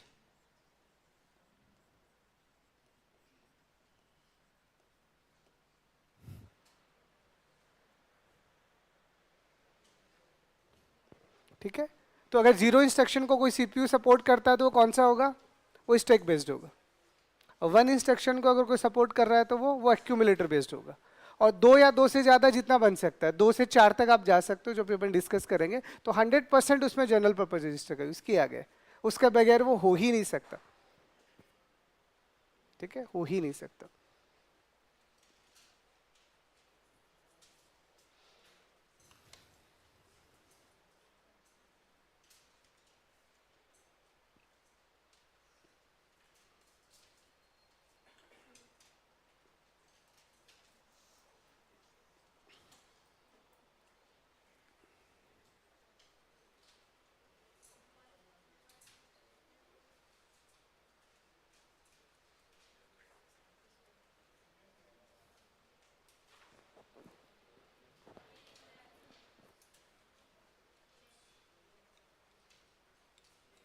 लिख लिया? तो अब हमें समझ में आ गया कि जो भी हमारे सीपीयूज बनेंगे, हाँ, और ये एक अच्छी बात इनमें ये होती है कि जो भी 1 इंस्ट्रक्शन होता है वो 0 को भी सपोर्ट करता है। मतलब अगर आपने जनरल पर्पज रजिस्टर बनाए होंगे तो उसका मतलब बाकी दोनों सब है उसमें। तो ये जो स्ट्रक्चर होता है वैसे ही होता है कि अगर आपने सबसे पहले स्टैक बेस्ड बनाया होगा, तो स्टैक बेस्ड बनाया होगा तो जैसे ही आप एक्यूमुलेटर वाला कर रहे हो उसमें स्टैक ऑटोमेटिक आ गया है, और अगर आप जनरल पर्पज रजिस्टर्स बना रहे हो तो उसमें सब कुछ आ गया है। ये इनका बाय डिफॉल्ट एजम्पशन होता है। तो अगर आप 1 इंस्ट्रक्शन पे कोई भी काम कर रहे हो वो 0 को सपोर्ट करता है, और अगर आप 2 पे अगर कोई भी काम कर रहे हो तो 0 1 को भी सपोर्ट करता है। ऐसा नहीं है कि अगर आपने जनरल पर्पज रजिस्टर को लेके कोई भी काम किया तो 100% उसमें क्या होगा, आपका स्टैक भी होगा और उसमें एक्यूमुलेटर भी होगा, होना ही है। वो तो हम कम नहीं कर रहे हैं तो ज्यादा कर रहे हैं, तो ज्यादा में तो ज्यादा फायदा है।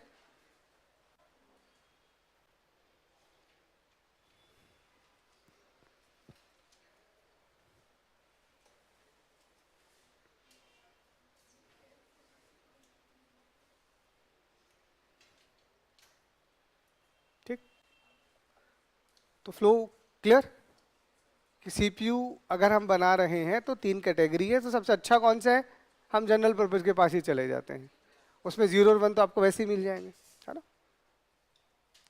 चलो, तो अब हमारा जो अगला टॉपिक है, और ये वही है जो जरूरी है। सब इंस्ट्रक्शन ही खेलेंगे हम, सब कुछ पहले इस टॉपिक में सबसे पहले से इंस्ट्रक्शन चल रहा है, बट अलग अलग बातें। अब फिर से हम आते हैं और मैं आपको बता रहा हूँ कि आईआर में क्या होता है। अगर मैं इंस्ट्रक्शन रजिस्टर की बात करता हूँ तो इंस्ट्रक्शन रजिस्टर के पास क्या होता है, जो भी आपकी पूरी इंस्ट्रक्शन है वो पूरी आ गई, पर जो पूरी आई होगी तो इस इंस्ट्रक्शन का फॉर्मेट भी उसे पता होगा। तो आप अब ये पता करना चाह रहे हो कि आपकी इंस्ट्रक्शन अगर आईआर के पास आई होगी तो उस आईआर को कैसे पता चलेगा कि कौन सा ऑपरेशन लगाना है। अब मैं वहीं पे आ जाता हूँ जहां से मैंने चीजें स्टार्ट की थी, कि आपका जो भी इंस्ट्रक्शन होगा अगर आप उसे डिफाइन करना चाह रहे हो इन द आईएसए, तो उस इंस्ट्रक्शन को 3 चीजें पता होनी चाहिए। कौन सा ऑपरेशन परफॉर्म करना है, कहाँ से लेके आना है, और कैसे लेके आना है, यही तो चीजें थी। ठीक है, तो वही हमारा इंस्ट्रक्शन का फॉर्मेट होता है। तो आपका इंस्ट्रक्शन कैसा होगा, तो देखो जनरल अगर हम इंस्ट्रक्शन की बात करते हैं, एक बार के लिए मैं सब भूल जाता हूँ और मैं जनरल बात करता हूँ। तो जनरल जब हम रजिस्टर किसी भी इंस्ट्रक्शन की बात करते हैं तो हम कहते हैं कि जो भी आपका इंस्ट्रक्शन होगा जनरली वो 3 पार्ट में डिवाइड होता है। समझते जाना। मैं आपको जनरल से स्टार्ट करता हूँ, फिर मैं इसे अपने आप ही छोटा कर दूंगा। तो जब आप जनरल इंस्ट्रक्शन फॉर्मेट की बात करते हो तो उसमें 3 पार्ट होते हैं। पहले पार्ट में आपका 100% ऑप कोड होगा, दूसरे पार्ट में 100% आपका एड्रेसिंग मोड होगा, और तीसरे पार्ट में 100% पक्का आपके ऑपरेंड्स होंगे। आप समझते जाना, जो जो बोल रहा हूँ उसको समझना। आपका जो भी इंस्ट्रक्शन का फॉर्मेट है, उस इंस्ट्रक्शन फॉर्मेट को अगर आप डिफाइन करना चाह रहे हो, तो अगर आपने कोई भी ऑपरेंड दिया है, अगर दिया ही नहीं तो एक अलग बात है, वो हम बाद में देखेंगे, बट अगर आपने दिया है तो वो इस स्ट्रक्चर को फॉलो करेगा। अब अगर उसमें कोई भी एक ऑपरेंड है, अब इसको मैं मिनिमाइज करूं, इसको मैं कम से कम क्या कर सकता हूं, तो मैं कहूंगा कम से कम अगर आपको करना है तो आप एक काम करो, सिर्फ ऑपकोड दे दो। अब ठीक है, और कुछ दो ही मत। सबसे छोटा इंस्ट्रक्शन ये है, इससे छोटा आप कुछ कर ही नहीं सकते। और ऑपकोड के अलावा अगर आप इसे और बढ़ाना चाह रहे हो तो आप क्या बोलोगे कि ऑपकोड तो दे दिया, बट इस ऑपकोड के साथ अगर आपने गलती से भी एक अगर क्या दे दिया, ऑपरेंड दे दिया, तो आपको बताना भी तो पड़ेगा कहाँ रखा हुआ है। तो कहाँ रखा हुआ है, तो इसका मतलब उसके साथ आप बोलोगे तो उसका एड्रेसिंग मोड और उसका ऑपरेंड खुद ब खुद निकल के आ जाएगा। यहाँ से एड्रेसिंग मोड और उसका ऑपरेंड खुद ब खुद निकल के आ जाएगा। लेकिन अगर आपने दो ऑपरेंड्स दे दिए तो दो ऑपरेंड्स दे दिए तो 100% अभी आपको बताना पड़ेगा कि वो दोनों ऑपरेंड्स कहाँ हैं, तो कौन सा वाला ऑपकोड होने वाला है। और उसका मतलब अब उसके बाद में अब चीजें ऐसे चलेंगी, ये पहले वाले का एड्रेसिंग मोड्स और ऑप का ऑपरेंड्स आ जाएगा, और ये दूसरे वाले का एड्रेसिंग मोड्स और ऑपरेंड्स आ जाएगा। तो चीजें कैसे टूट रही है। इन शॉर्टर आप अपने अंडरस्टैंडिंग के लिए अगर लिखना चाहो तो आप अपने लिए बच्चों वाले तरीके से कह सकते हो, दो पार्ट में होता है ना। बच्चों वाले तरीके से आप कह सकते हो दो तरीके से होगा कि एक ऑपकोड होगा और एक ऑपरेंट होगा। तो यहां तो ऑपकोड है, बट यहां पे क्या होगा, तो यहां पे एड्रेसिंग मोड भी यही होता है और रियल में आपका ऑपरेंट भी यही होता है। तो ऐसे पढ़ी क्यों रहे, फिर ऐसे ही पढ़ लो। एट द एंड आपको पढ़ना तो यही है सारा का सारा। लेकिन जब आप लिखोगे तो हर एक ऑपरेंट का खुद का अपना एड्रेसिंग मोड होता है, ये याद रखना। तो अगर आपने एक ऑपरेंड दिया है तो उसका ऑपरेंड और उसका एड्रेसिंग मोड, और दो ऑपरेंड दिए हैं तो पहले वाले का अलग एड्रेसिंग मोड होगा, दूसरे वाले का अलग एड्रेसिंग मोड होगा। तो ये एक जनरल इंस्ट्रक्शन चलता है, बट एक नॉर्मल वे में ऐसा आप इसको समझते हुए चलोगे। ठीक है, अब हमें कैसे पता चल रहा है कि हम कोई भी ऑपरेंड दें या ना दें, या एक दें या दो दें या तीन दें, बट वही हमारे इंस्ट्रक्शन का फॉर्मेट है, वही अब हम समझेंगे। बट ये तो एक जनरल, मैंने आपको बोला है कि जनरल अगर आप इंस्ट्रक्शन को लिखना चाह रहे हो तो जनरल वे में आपका इंस्ट्रक्शन कैसा होता है। तो जनरल जो भी आपका इंस्ट्रक्शन होगा, जनरल जो भी आपका इंस्ट्रक्शन होगा तो वो ऐसे ना लिख के, बेटर क्या है, बेटर आप इसको ऐसे लिखो।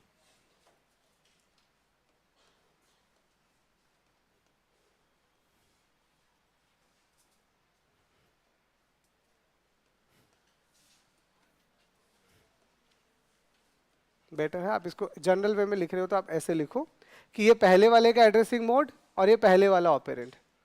ठीक है, पहले वाला अब ये चलता रहेगा। अगर आपने एन एड्रेसिंग मोड भी दे दिए तो एन एड्रेसिंग मोड है और ये एन वाला आपका आपका ऑपरेंड आ गया। ठीक है, ये आपका ऑपरेंड आ गया। तो चीजें ऐसे चले, ग्रुप वाइज चलती है।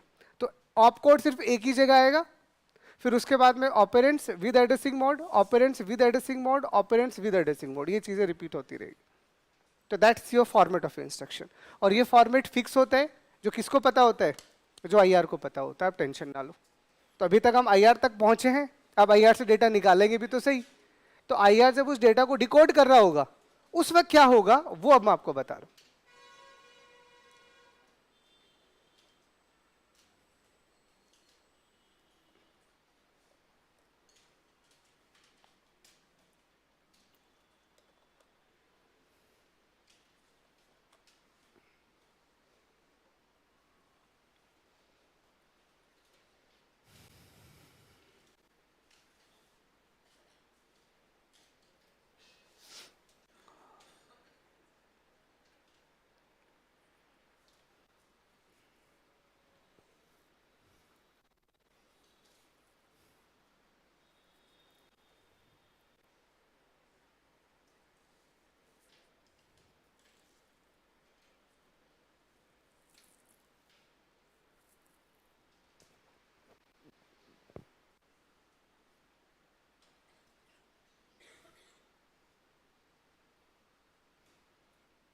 तो आपसे पहले वाला लिख लो एक बार, बाकी तो आपको समझाने के लिए लिखा है, वो मैं अलग से अब लिख दूंगा, ओनली फर्स्ट लिख लो कि जो भी आपका जर्नल इंस्ट्रक्शन का फॉर्मेट होता है वो कैसा दिखेगा। सबसे पहले ऑपकोड आएगा, वो फिक्स है।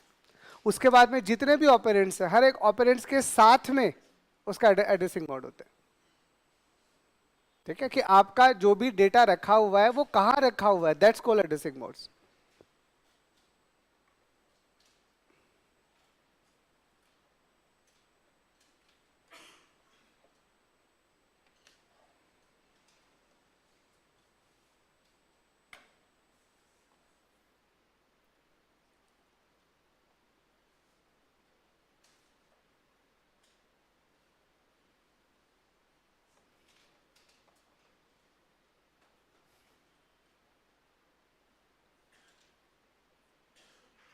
अभी से फर्स्ट ही लिख लो, बाकी अब मैं आपको इंस्ट्रक्शन के साथ ही लिखवा दूंगा। ये तो मैंने एक बार भावनाओं में बह के ज्यादा लिख दिया, आपसे भी इतना लिख लो। ठीक है, पूरा लिख रहे हो तो गलत नहीं है, लेकिन अब मैं जब इंस्ट्रक्शन के फॉर्मेट लिखवाऊंगा तो वही ये डायग्राम मैं सबका उसके आगे बना दूंगा। ठीक है, वो ज्यादा बेटर रहेगा।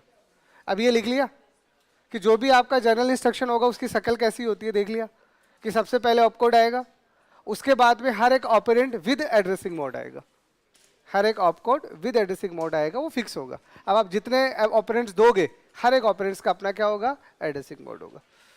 ठीक है, तो चलो, तो अब इसके हिसाब से हमारा इंस्ट्रक्शन जो होता है वो 5 कैटेगरी का होता है। ठीक है, तो इंस्ट्रक्शन फॉर्मेट जो है वो 5 टाइप्स के होते हैं।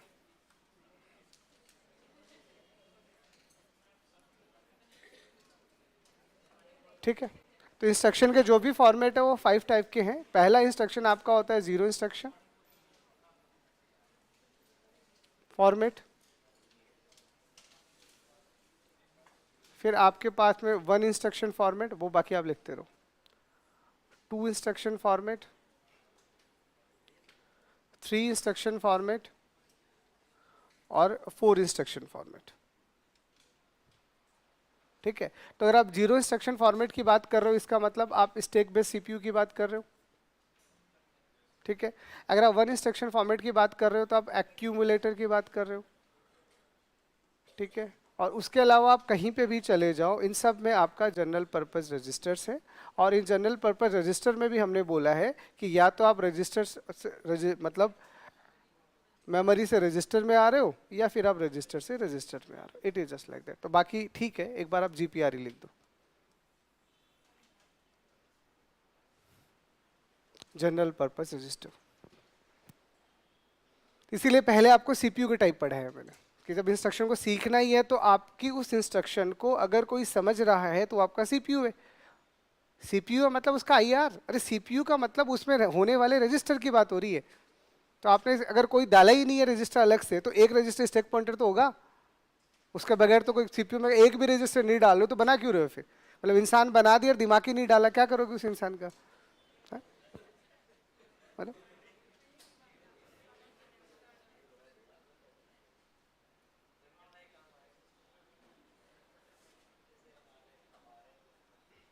नहीं, ऐसा कोई इंसान नहीं होता जिसमें दिमाग नहीं होता। भगवान और कुछ नहीं है, जीरो इंस्ट्रक्शन इंसान तो भेजता है, स्टैक तो जरूर होगा उसमें, है ना? अगर इनमें से कोई नहीं है तो वो इंसान फिर जिंदा नहीं है, वो कोमा में है। फिर ठीक है, फिर उसका दिमाग काम नहीं कर रहा। ठीक है, चले।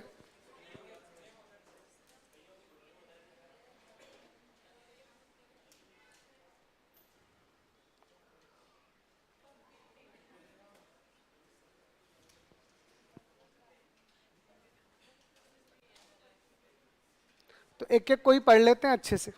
ठीक है, चलो।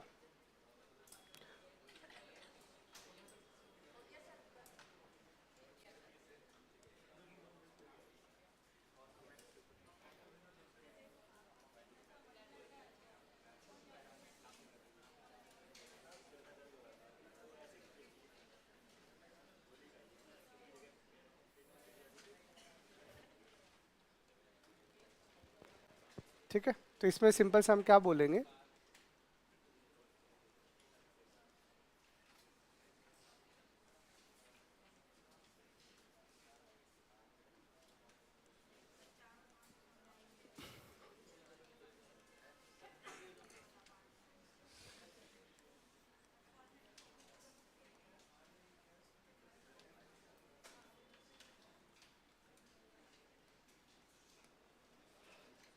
ठीक है, तो लिखो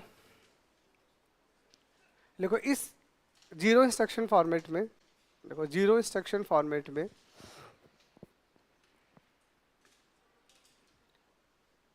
in this format we do not explicitly define any operands. ठीक है, मैं हिंदी में तो बोल रहा हूँ, नहीं आपने कोई टर्म पूछा होगा ना, मैं हिंदी में तो बोल रहा हूँ, वो तो मैंने इन्होंने कोई टर्म पूछा था, मैंने उसका बोला था। लिखो, मैं अभी हिंदी में बोल रहा था, इनको कोई टर्म समझ में नहीं है तो मैंने रिकॉल किया था, इनको मैं इंग्लिश ही बोल रहा था। अब आप हिंदी लिखो, आपके लिए नहीं बोल रहा, अब बोल रहा हूँ। लिखो जीरो इंस्ट्रक्शन फॉर्मेट में, जीरो इंस्ट्रक्शन फॉर्मेट में अलग से कोई ऑपरेंड डिफाइन नहीं होता है, अलग से कोई ऑपरेंड डिफाइन नहीं होता है। एक्सप्लिसिटली का मतलब होता है एक्सटर्नली, आप बाहर से कोई क्या नहीं दे रहे हो। आपके ऑपरेंड को डिफाइन करने के दो ही तरीके होते हैं, एक्सप्लिसिटली और इम्प्लिसिटली, है ना। तो हम बाहर से कुछ दे ही नहीं रहे, ठीक है, तो मतलब सब कुछ उसके अंदर ही छुपा पड़ा है। ओके, तो इसका मतलब 100% क्या हुआ, 100% इन दिस स्ट्रक्चर या in this format we use stack. तो यहाँ पे हम सिर्फ स्टैक का यूज करेंगे तभी ऐसा हो सकता है, नहीं तो हो ही नहीं सकता। तो इंस्ट्रक्शन कैसा दिखेगा,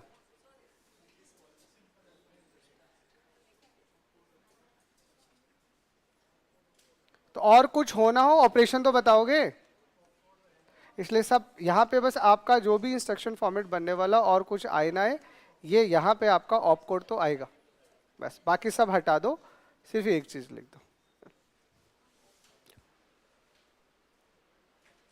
ऑपरेशन भी नहीं बता रहे हो तो भेज क्यों रहे हो उस डेटा को फिर।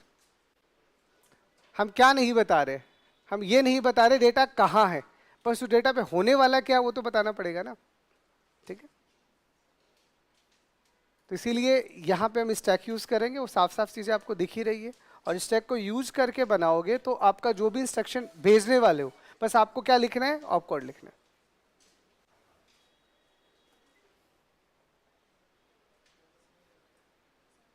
ठीक है। तो अब जो मैं वहां स्टैक में लिखने वाला था वो अब लिख रहा हूं, क्योंकि स्टैक को मैं कई बार रिपीट कर चुका हूं, बट अब इसका एक फाइनल फिनिशिंग अब मैं दे देता हूं।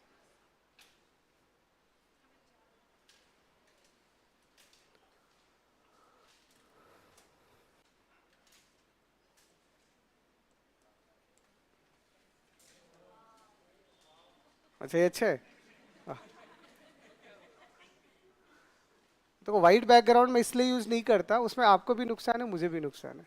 वाइट में लाइट ऑब्जर्व नहीं होती, साइंस वाला इंसान हो तो मुझे पता है लाइट को ऑब्जर्व करने के लिए डार्क कलर चाहिए। ये लाइटें सारी ब्लैक में घुस जाती है, मेरी आंखें सही रहती है।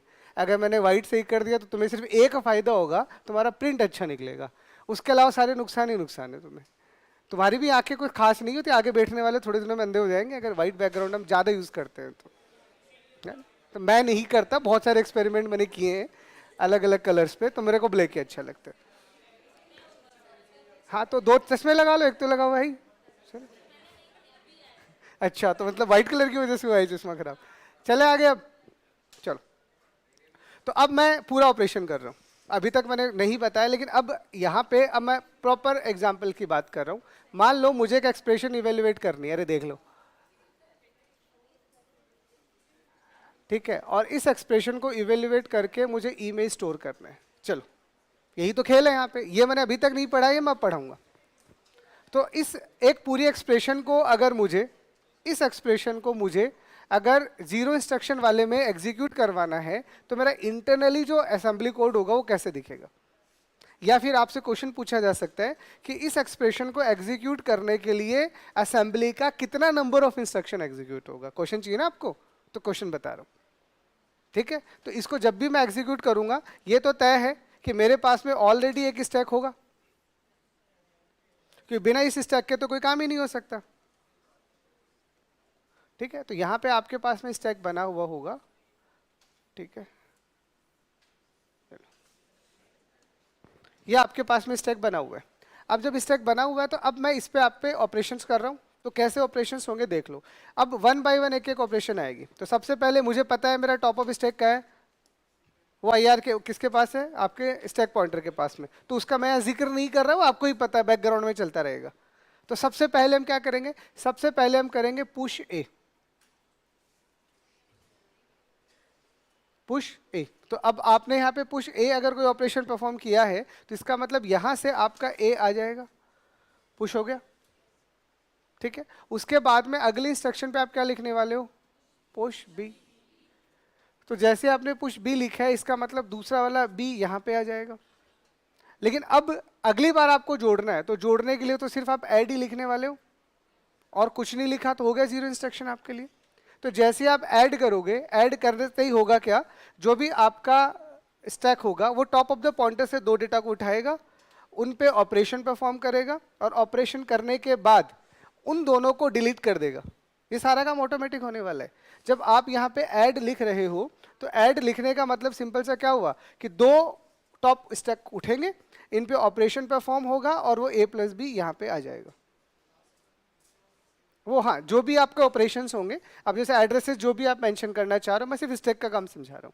तो सबसे पहले आपने ए को पुश किया, फिर आपने बी को पुश किया, अब आपने ऐड कर दिया। तो ऐड स्टैक क्या करेगा, ऑटोमेटिक दो ऑपरेंड्स उठाएगा, जोड़ेगा और टॉप ऑफ स्टैक को नहीं चले जाएगा, क्योंकि अब तो एक ही डेटा है। तो जब एक ही डेटा होगा तो अब टॉप ऑफ स्टैक यहाँ आ जाएगा ना, तो अब यहाँ पे आपका टॉप ऑफ स्टैक आ गया, आ गया। चलो अगली बार आपको क्या करना है, सी। तो अब आप यहाँ से क्या करोगे, पुश करोगे सी को, पुश करोगे सी को। तो अब यहाँ पे आपने सी को पुश किया और फिर आपने पुश किया डी को, तो फिर आपने डी को पुश कर दिया, तो यहाँ पे आपके पास में सी आया और यहाँ पे आपके पास में डी आया, हो गए पुश। और जैसे आपने इन दोनों को पुश किया फिर आपको फिर जोड़ना है, तो फिर आप यहाँ पे ऐड इंस्ट्रक्शन को कॉल करोगे। तो जैसे आपने ऐड को कॉल किया, ये यहाँ से हट जाएगा और यहाँ सी प्लस डी आ जाएगा। आपका टॉप ऑफ स्टैक हमेशा टॉप पे ही रहेगा, तो टॉप ऑफ स्टैक यहाँ था, अब डिक्रीज होकर यहाँ आ गया, तो सी प्लस डी आ गया और ए प्लस बी आ गया। अब मेरे स्टैक के अंदर दो चीजें हैं, तो अब मैं सीधा का सीधा अगर मल्टीप्लाई कर दूं तो कोई दिक्कत, क्योंकि मैं जैसे ही मल्टीप्लाई करूंगा मेरा टॉप ऑफ स्टैक इसको उठाएगा यहाँ से और यहाँ से प्लस सी प्लस डी कर देगा, मतलब मल्टीप्लाई कर देगा। और जैसे मल्टीप्लाई कर दिया लास्ट में पॉप करना मत भूलना, क्योंकि डेटा आपने ई में स्टोर किया और फाइल ये यहाँ से उठ के और आपका स्टोर हो जाएगा। तो इसका मतलब अगर आप इस एक्सप्रेशन को एग्जीक्यूट करना चाह रहे हो स्टैक बेस के अंदर, तो आपको टोटल नंबर ऑफ कितना इंस्ट्रक्शन एग्जीक्यूट करना पड़ेगा, देख लो। ये होता है स्टैक बेस सीपीयू। नहीं, वो टॉप के उठाता है, आपको ऑर्डर नहीं बदलना, वो तो आपको पता है पहले फर्स्ट आएगा फिर लास्ट आएगा, वो वैसे ही होता है। अगर आप सब्ट्रैक्ट भी करते तो वो यहाँ पे माइनस होता है, वो सी माइनस डी ही करता, वो हमेशा पहला माइनस दूसरा करता है, वो तो स्टैक का रूल होता है, आप डीएसए में पढ़ते हो।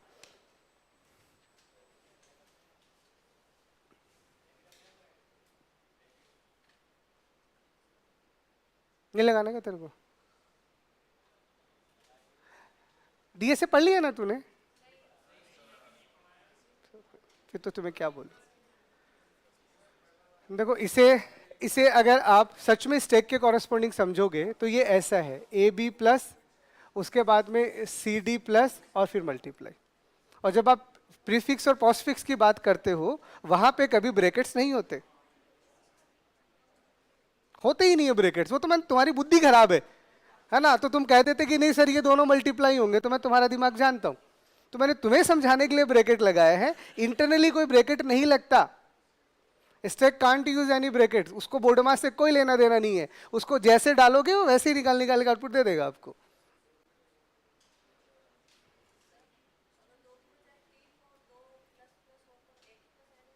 क्या कह रहे हो, हाँ तो एक और पुश कर देना पहले, बट एक साथ तो तीनों होंगे नहीं, अरे बाइनरी ऑपरेशन होता है प्लस, तो आपको क्या लगता है यहाँ तो मैच मैच खेल रहे हो, है ना। अगर तुम 2 प्लस 3 प्लस 10 करोगे तो पहले पुश होगा 2, ठीक है, उसके बाद में पुश होगा 3, उसके बाद होगा ऐड, जैसे ही ऐड कर दोगे वहां जाएगा 5, फिर आप पुश करोगे 10 को और फिर आप करोगे ऐड। एडिशन बाइनरी ऑपरेशन होता है, यहां से दिखता है तुम्हें पहली बार, नहीं तो तुम अपने दिमाग में तीनों को जोड़ के बैठे हो। अरे तुम्हारे जोड़ने से कुछ नहीं होगा, जो ऑपरेटर जैसा होता है वो काम वैसा ही करेगा, याद रखना, ठीक है।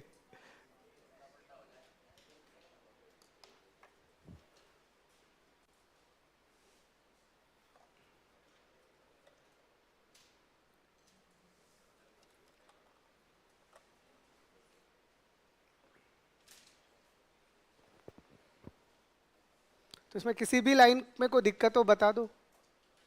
सीक्वेंसिंग बिल्कुल नहीं बदलनी है, जैसा इंस्ट्रक्शन था मैंने उसी सीक्वेंस में पुश पॉप और ऑपरेशंस परफॉर्म किए, यू कांट चेंज इट।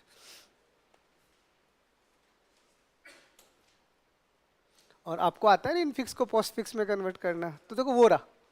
अब उसको तुम स्टैक में परफॉर्म करो, पहले ए आएगा, फिर बी आएगा, फिर प्लस आएगा, फिर सी आएगा। हाँ बिल्कुल बिल्कुल, वो ऑर्डर वैसा ही रहता है।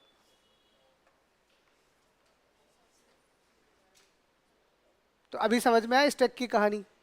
ये एग्जाम्पल मैं बहुत पहले बताने की कोशिश कर रहा था, बट फिर मैं यहाँ क्या बताता, तो मैंने इसलिए इसको यहाँ के लिए बचा के रखा था। तो ना ही मैंने इसे स्टैक पॉइंटर के टाइम पे पढ़ाया, और ना ही मैंने स्टैक बेस्ड सीपीयू के टाइम पे पढ़ाया, क्योंकि मुझे इसे यहाँ पढ़ाना था। ठीक है,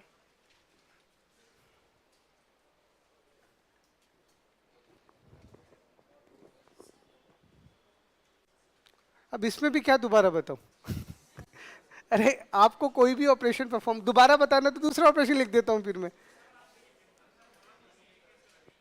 क्या कह रहे हो? मैं काम करता हूं ना, मैं आपके लिए नंबर ले लेता हूं।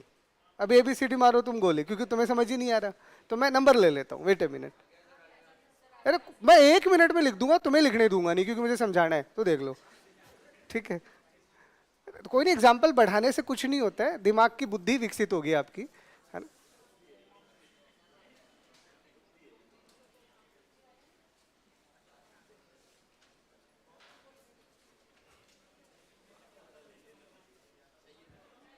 ठीक है, इतना बड़ा चलेगा। पढ़ा, मैं जल्दी जल्दी लिख रहा हूँ तो थोड़ा ध्यान देना। अरे इस बहाने आपका डीएसए वाला पार्ट भी हो जाएगा। वहाँ पे एग्जैक्टली हम क्या कहते हैं, वहाँ पे स्पेशली हम कहते हैं evaluation of post fix expression. तो वहाँ एक अलग से तुम एक टॉपिक पढ़ते हो, तो वहाँ फिर उसके एक एल्गोरिथम पढ़ते हो तुम, पहले ब्रैकेट डालो, फिर ये इवेल्युएट करो, फिर वो, तो ये वही पढ़ा रहा हूँ मैं। बट ये जब आपका डीएसए काम कर रहा होगा तो सीपीयू को पहले से पता होगा ना, तो ये काम तो यहाँ मुझे मेरा पढ़ाना है, डीएसए वाला काम तो थोड़ी का है। ठीक है, तो यहाँ पे सबसे पहले हम क्या करेंगे, सुन लो, मैं जल्दी जल्दी सीक्वेंस लिख रहा हूँ। पहले 2 पुश होगा, उसके बाद में आपका पुश होगा 10, उसके बाद में ऐड हो जाएगा। स्टैक नहीं बना रहा मैं, आता है समझ में कि अब स्टैक में सिर्फ 12 बचा है। अब जैसे ही 12 बचा है, फिर आप पुश करोगे 3 को, और फिर आप ऐड कर दोगे। जैसे आपने ऐड किया, स्टैक में कितना आ गया, 15 आ गया, 15। अब बाकी भूल जाओ, अब आगे स्टार्ट करो। अब आप पुश करोगे 8 को, फिर आप पुश करोगे 10 को, फिर अब आप यहां से करोगे सब्ट्रैक्ट, तो -2 आ गया। उसके बाद में आप पुश करोगे 4 को, तो आपने पुश किया 4 को, और फिर अब आपने ऐड कर दिया, हेलो, तो ये आ गया। तो इसका मतलब यहां से आपका 15 आ चुका है, और यहां से 2 आ चुका है। अब फाइनली आपको क्या करना है, मल्टीप्लाई करना है, और फाइनली ये रिजल्ट आपको कहीं ना कहीं तो स्टोर करना था, मान लीजिए ए में स्टोर करना है, तो फाइनली पॉप कर देना एक लो जी। और बोलो, तो बस पुश पॉप ही चलते रहे। ठीक है, तो ऑब्वियस ही बात है, अब ये तो हमारी एक्सप्रेशन थी ना। जैसे बाद में आप यही चीजें वहां पढ़ते हो डीएसए के अंदर, तो वहां पोस्टफिक्स एक्सप्रेशन थोड़ी अच्छी वाली होती है, तो वहां लगातार खूब सारे ऑपरेंड्स मिलते हैं, फिर वो एक आध गलती से दिखाता है। तो इसके लिए फिर आपको कैलको पढ़ाया जाता है, जिसके रूल्स वूल्स होते हैं वो आप, हाँ बिल्कुल बिल्कुल, प्योरिटी फ्योरिटी जो भी है, तो मैं डीएसए पे नहीं जाऊंगा। हाँ, उधर से पढ़ रहे हो तो वहीं पढ़ो। ठीक है, अब तो ठीक है, अब भी किसी को कोई डाउट है? लिखना है लेकिन, तो लिख लो, लेकिन जितनी स्पीड से लिख सकते हो लिख लो।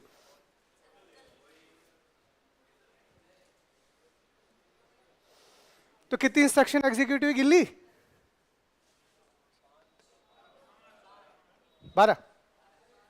तो इस एक छोटी सी एक्सप्रेशन को एग्जीक्यूट करने के लिए सीपीयू में 12 बार कैलकुलेशन होगी। ठीक है, अब इसमें हमारे पास एक्यूमुलेटर है ही नहीं, हम क्या करें? तो हमारा सारा काम मैन मेमोरी में हो रहा है, सारा काम मैन मेमोरी में हो रहा है। मैन मेमोरी से डेटा आ रहा है, मैन मेमोरी में जा रहा है, कभी आपका टॉप से ऊपर आ रहा है, कभी नीचे आ रहा है, वही तो हो रहा है।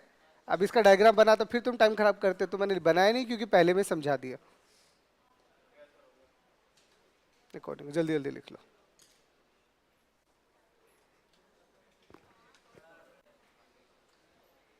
ठीक है, चले।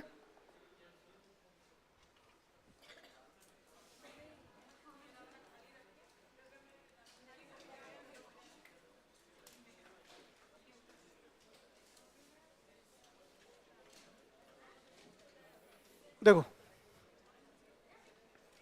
अब ये आपके पास आता है वन इंस्ट्रक्शन आर्किटेक्चर या वन इंस्ट्रक्शन फॉर्मेट। तो ये तो नाम से ही समझ में आ गया कि यहाँ क्या होने वाला है कि we can define only one operands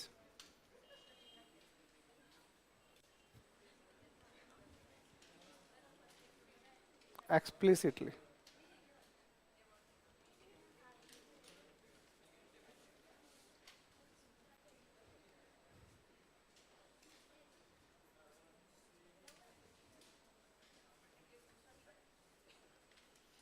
तो वहां पे हमने क्या बोला था कि हम एक भी इंस्ट्रक्शन डिफाइन नहीं कर रहे, मतलब आप कोई आपको ऑपरेंड दे ही नहीं रहे थे। पर यहाँ पे अब आपने क्या बोला कि अब आप एक ऑपरेंड तो अलग से दोगे, एक्सप्लिसिटली दोगे। तो इसमें लिखो, लिखो फॉर्मेट में इस फॉर्मेट में अलग से एक ऑपरेंड को डिफाइन किया जाता है, एक ऑपरेंड को डिफाइन किया जाता है, इसीलिए इसे वन इंस्ट्रक्शन फॉर्मेट कहते हैं। एक ऑपरेंड को डिफाइन किया जाता है, इसीलिए इसे वन इंस्ट्रक्शन फॉर्मेट कहते हैं।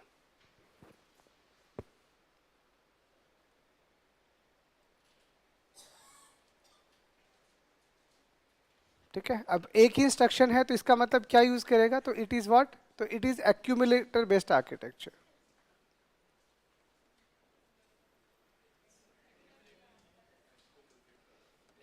ठीक है, तो वो तो आपको पता है, बस मैं तो फॉर्मेलिटी कर देता हूं कि ये क्या होगा, एक्यूमुलेटर बेस्ड होगा। और यहां पे याद रखना ये जो है इसी को अपन कहते हैं, it is also called load store architecture.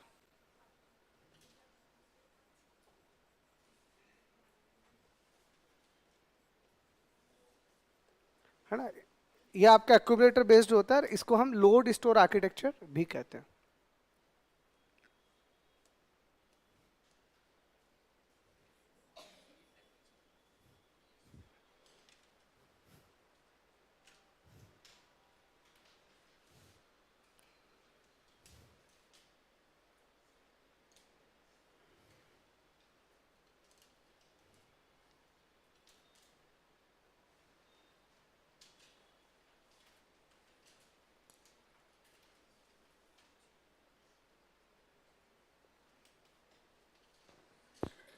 ठीक है,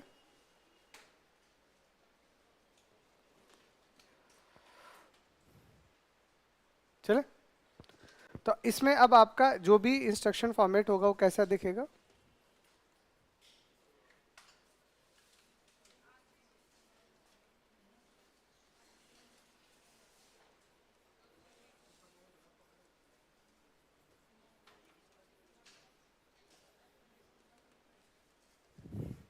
तो अभी एक बार मैं आपको समझाने के लिए मैं दो ही पार्ट ले रहा हूँ, क्योंकि एड्रेसिंग मोड अभी मैं पढ़ा तो रहा नहीं हूँ।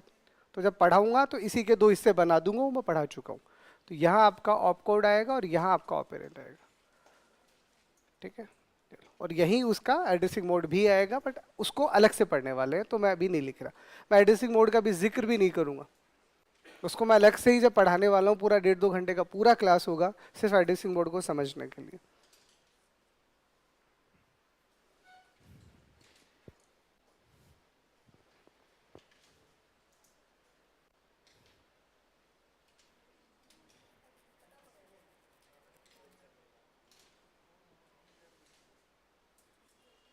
ठीक है, तो अब यहाँ पे अगर आप कोई भी ऑपरेशन लिखोगे, समझना, तो ऑपरेशन कैसा होगा, यहाँ पे आपके पास में ऑप कोड होगा, यहाँ पे आपके पास ऑप कोड होगा, और यहाँ आपके पास में ऑपरेंड होगा। ऐसा ही होने वाला है, जिसका मतलब आपको क्या समझ में आएगा कि जो भी आपका एक्यूमुलेटर है, अगर आप उस पर कोई भी ऑपरेशन परफॉर्म कर रहे हो, तो इसका मतलब यहाँ पे आपके एक्यूमुलेटर के अंदर जो भी आपने यहाँ पे ऑप कोड लगाया है वो अप्लाई हो जाएगा इस ऑपरेंड के ऊपर। This is the meaning of this.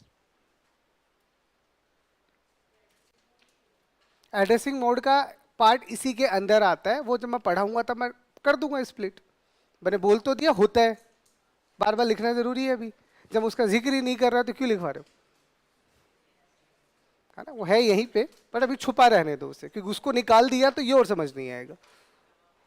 इसलिए चीज़ों को हमेशा तोड़ के पढ़ाता हूं मैं, ताकि एक बार मुझे जितना समझाना उतना तुम समझ लो। फिर इसी के अगले पार्ट में एड्रेसिंग मोड आएगा और उसमें इनकी आवश्यकता पड़ेगी मुझे।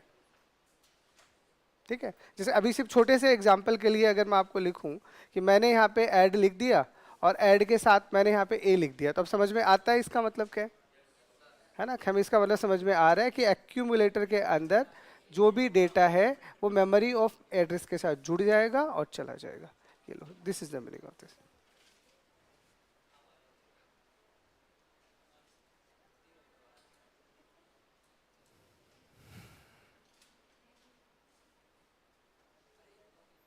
क्या लिस्ट खोल के बैठ गए?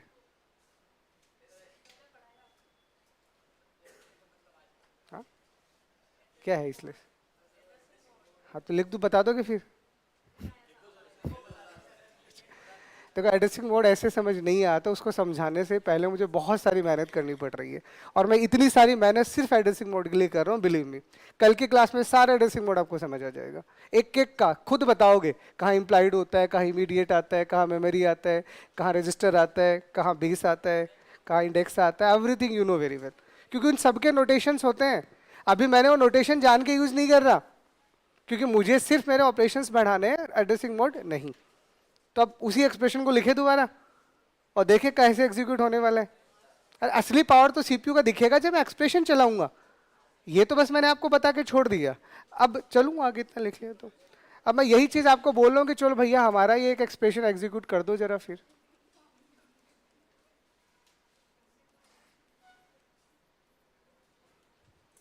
बट इस बार ये इंस्ट्रक्शन जिस भी सीपीयू में एग्जीक्यूट हो रहा है उसमें एक्यूमुलेटर है, तो अब बताओ क्या करोगे? भाई यही तो कमाल की बात है। अगर आपको सारे लाइन ऑफ स्टेप्स लिखने आते हैं तो आपको सब पता है क्या होने वाला है, और इसी के लिए मैंने मेहनत की थी और आपको बताया था लोड और रिस्टोर क्या होता है अलग से, इसी के लिए तो पढ़ा के आया था, तो मैं दोबारा तो लिखने वाला नहीं, है ना? तो अब आपको क्या समझना है, समझना है यहाँ पे। अब मैं a plus B multiply C minus D करके z में डालना चाह रहा हूँ, तो चीजें कैसे चलेगी? तो सबसे पहले मुझे इस a को एक्यूमुलेटर में डालना पड़ेगा, क्योंकि एक्यूमुलेटर तो खाली बैठा है। तो सबसे पहला काम है आपका कि आपको क्या करना है, लोड करना है, और लोड क्या करना है, ए को। समझते जाना, धीरे धीरे एक एक लाइन लिख रहा हूं, एक भी लाइन ऊपर नीचे मत कर देना, नहीं तो इस रिजल्ट का कुछ और ही आंसर आएगा। इसलिए समझना है, रटना कुछ नहीं है, या कुछ भी लिखोगे तुम खुद बना पाओगे अगर तुम्हें चीजें समझ में आती है तो सबसे पहले मुझे कोई भी ऑपरेशन परफॉर्म करना है तो पहला काम क्या है? पहला काम है कि एक्यूमुलेटर में कुछ हो तो सही, अभी तो एक्यूमुलेटर खाली पड़ा हुआ है। तो सबसे पहले मैंने ए को कहाँ कर दिया, एक्यूमुलेटर में डाल दिया। और अब जैसे ही एक्यूमुलेटर को डाल दिया तो अब अगला काम क्या है मुझे, कि ये जो बी है इसको मैं मेमोरी में डाल दूं। वो तो मुझे ही डालना पड़ेगा ना, अभी गया कहाँ है वो तो डालना, यहाँ सब कुछ मैनुअली है। तो सबसे पहले हमने एक्यूमुलेटर में ए डाला, उसके बाद में कहाँ कर दिया, बी को स्टोर कर दिया। या फिर यहाँ पे अगर स्टोर नहीं भी करते हो, फॉर एग्जाम्पल एक बार इसकी नीड नहीं है, नहीं भी करोगे तो चलेगा। अब एक्यूमुलेटर में ए डाल दो और डायरेक्ट ऐड कर दो, डायरेक्ट ऐड कर दो, डायरेक्ट ऐड बी लिख दो, ऐसा कर दो, ज्यादा बेटर है। क्योंकि एक्यूमुलेटर में तो ये आ ही गया, और ऐड बी का मतलब हमें क्या समझ में आता है? देखो एक एक लाइन का मीनिंग लिखता हूं मैं। इसका मतलब मैंने क्या किया, मैंने ए के मेमोरी एड्रेस में जो भी था उसको क्या किया, एक्यूमुलेटर में डाल दिया, इसीलिए आरटीएल पढ़ाया था मैंने। अब यहां मैं क्या कर रहा हूं, यहां मैं ये कर रहा हूं कि जो भी मेरा ए आया वो एक्यूमुलेटर में आ गया, और उसको अब आपको मेमोरी एड्रेस बी के साथ लेके ऐड कर दो, हो गया ऐड। तो इसका मतलब अब एक्यूमुलेटर में एक रिजल्ट है, और वो क्या है, वो अब आपके पास में जो भी रिजल्ट है, अब चुपचाप उस रिजल्ट को लो और उस रिजल्ट को एक नाम दे दो, उस रिजल्ट को आप एक्स कह दो और उसे मेमोरी में डाल दो, नहीं तो एक्यूमुलेटर से गायब हो जाएगा। पता है ना आपको, सिंगल एक्यूमुलेटर है, तो सिंगल एक्यूमुलेटर है तो आपने एक्यूमुलेटर के अंदर फिलहाल ऐड तो कर दिया, बट अगर अगला ऑपरेशन आपने एक्यूमुलेटर में किया तो रिजल्ट गायब हो जाएगा। तो चुपचाप उठा और मेमोरी में डाल दो, तो क्या कर दो, उसे स्टोर कर दो। तो आपने जैसे ही उस x को स्टोर कर दिया तो अब हमें क्या समझ में आया कि मेमोरी ऑफ x के ऊपर मेरे पास में जो भी मेरा रिजल्ट था, ठीक है, वो चला गया, मतलब स्टोर कर रहा हूं ना जो एक्यूमुलेटर में था। ठीक है, समझते था ना, एक एक लाइन को मैं साथ में लिख रहा हूं। तो सबसे पहले हमने एक को एक्यूमुलेटर में डाला, फिर सीधा ऐड कर दिया, क्योंकि एक एक्यूमुलेटर में था एक मेमोरी में था, दोनों जुड़ गए और एक्यूमुलेटर में आ गया। अब एक्यूमुलेटर से मेमोरी में डाल दो ताकि एक्यूमुलेटर खाली हो जाए। तो यहां से हमने एक्यूमुलेटर से डेटा उठाया और मेमोरी में डाल दिया। अब एक्यूमुलेटर खाली हो गया तो फिर से डेटा डाल देते हैं। क्या डालोगे? सी। तो अब आप फिर से यहां से लोगे और यहां से आप सी को फिर से लोड कर दोगे, और जैसे ही आपने सी को लोड किया, इसका 100% यहाँ से मेमोरी ऑफ सी का कंटेंट उठ के एक्यूमुलेटर में आ चुका होगा। और जैसे ही एक्यूमुलेटर में आ गया, फटाक से फिर क्या कर दो? सबट्रैक्ट। तो यहाँ से अब आप सबट्रैक्ट करोगे और डूरिंग सबट्रैक्शन किसका करने वाले हो? डी का। तो अब आपने जैसे ही सबट्रैक्शन किया होगा, इस एक्यूमुलेटर के अंदर क्या हो चुका होगा? जो इसमें था और मेमोरी ऑफ डी का कंटेंट आ चुका होगा। अब ये आ चुका, लेकिन फिर से डालना पड़ेगा मेमोरी में, तो फिर से आपको क्या करना पड़ेगा? स्टोर करना पड़ेगा, और आप इसको वाई कर दो। तो जैसे ही अब आपने वाई किया, अब आपका जो भी डेटा था वो मेमोरी ऑफ वाई पे एक्यूमुलेटर से उठ के जा चुका होगा।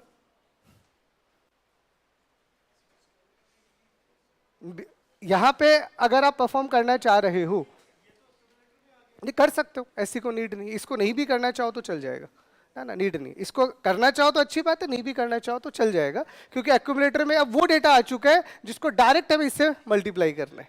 हाँ, तो बिल्कुल कर सकते हो, कोई जरूरी नहीं है। तो आप सीधा यहाँ मल्टीप्लाई करो, और मल्टीप्लाई में जो एक्स था इसको यहाँ पे डाल दो।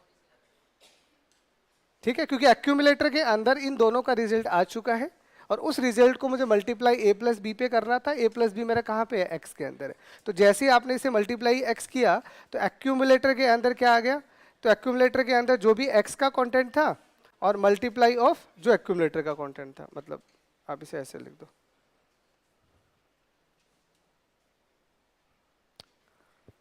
मेमोरी ऑफ कहाँ था? एक्यूमुलेटर था और एक्स था ना, मेमोरी ऑफ एक्स। ये लो, आ गया।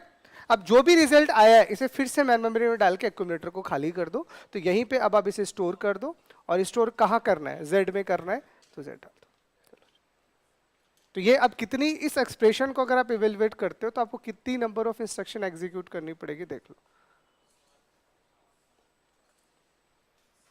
तो अगर आप सच में इन चीजों को समझते हो तो ये है इसका सच का मतलब। क्या आप सीपीयू जब इंटरनली काम कर रहा होगा तो कैसे मैनोमोनिक्स बना रहा है, कैसे वो आरटीएल बना रहा है, ये चीजें आपको समझ में आनी चाहिए। ठीक है, कोई डाउट है यहाँ तक तो बताओ। इसमें डायग्राम का तो नीड ही नहीं है ना, सब दिमाग में चल रहा है ना, कि एक बार में एक डेटा एक्यूमुलेटर में आएगा, जैसे एक्यूमुलेटर में आ गया दूसरा मेमोरी से उठा के सीधा ऑपरेशन परफॉर्म कर दो। तो यहाँ कौन कौन सा ऑपरेशन ऐसा है जो वन इंस्ट्रक्शन है? तो यहाँ तो सारे ही वन इंस्ट्रक्शन है।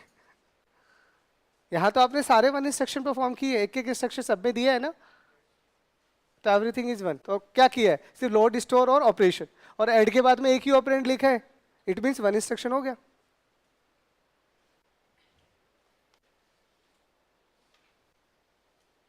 ठीक है, क्लियर आ गया समझ? तो चलो आज इतना, फिर बाकी फिर नेक्स्ट में देखते हैं।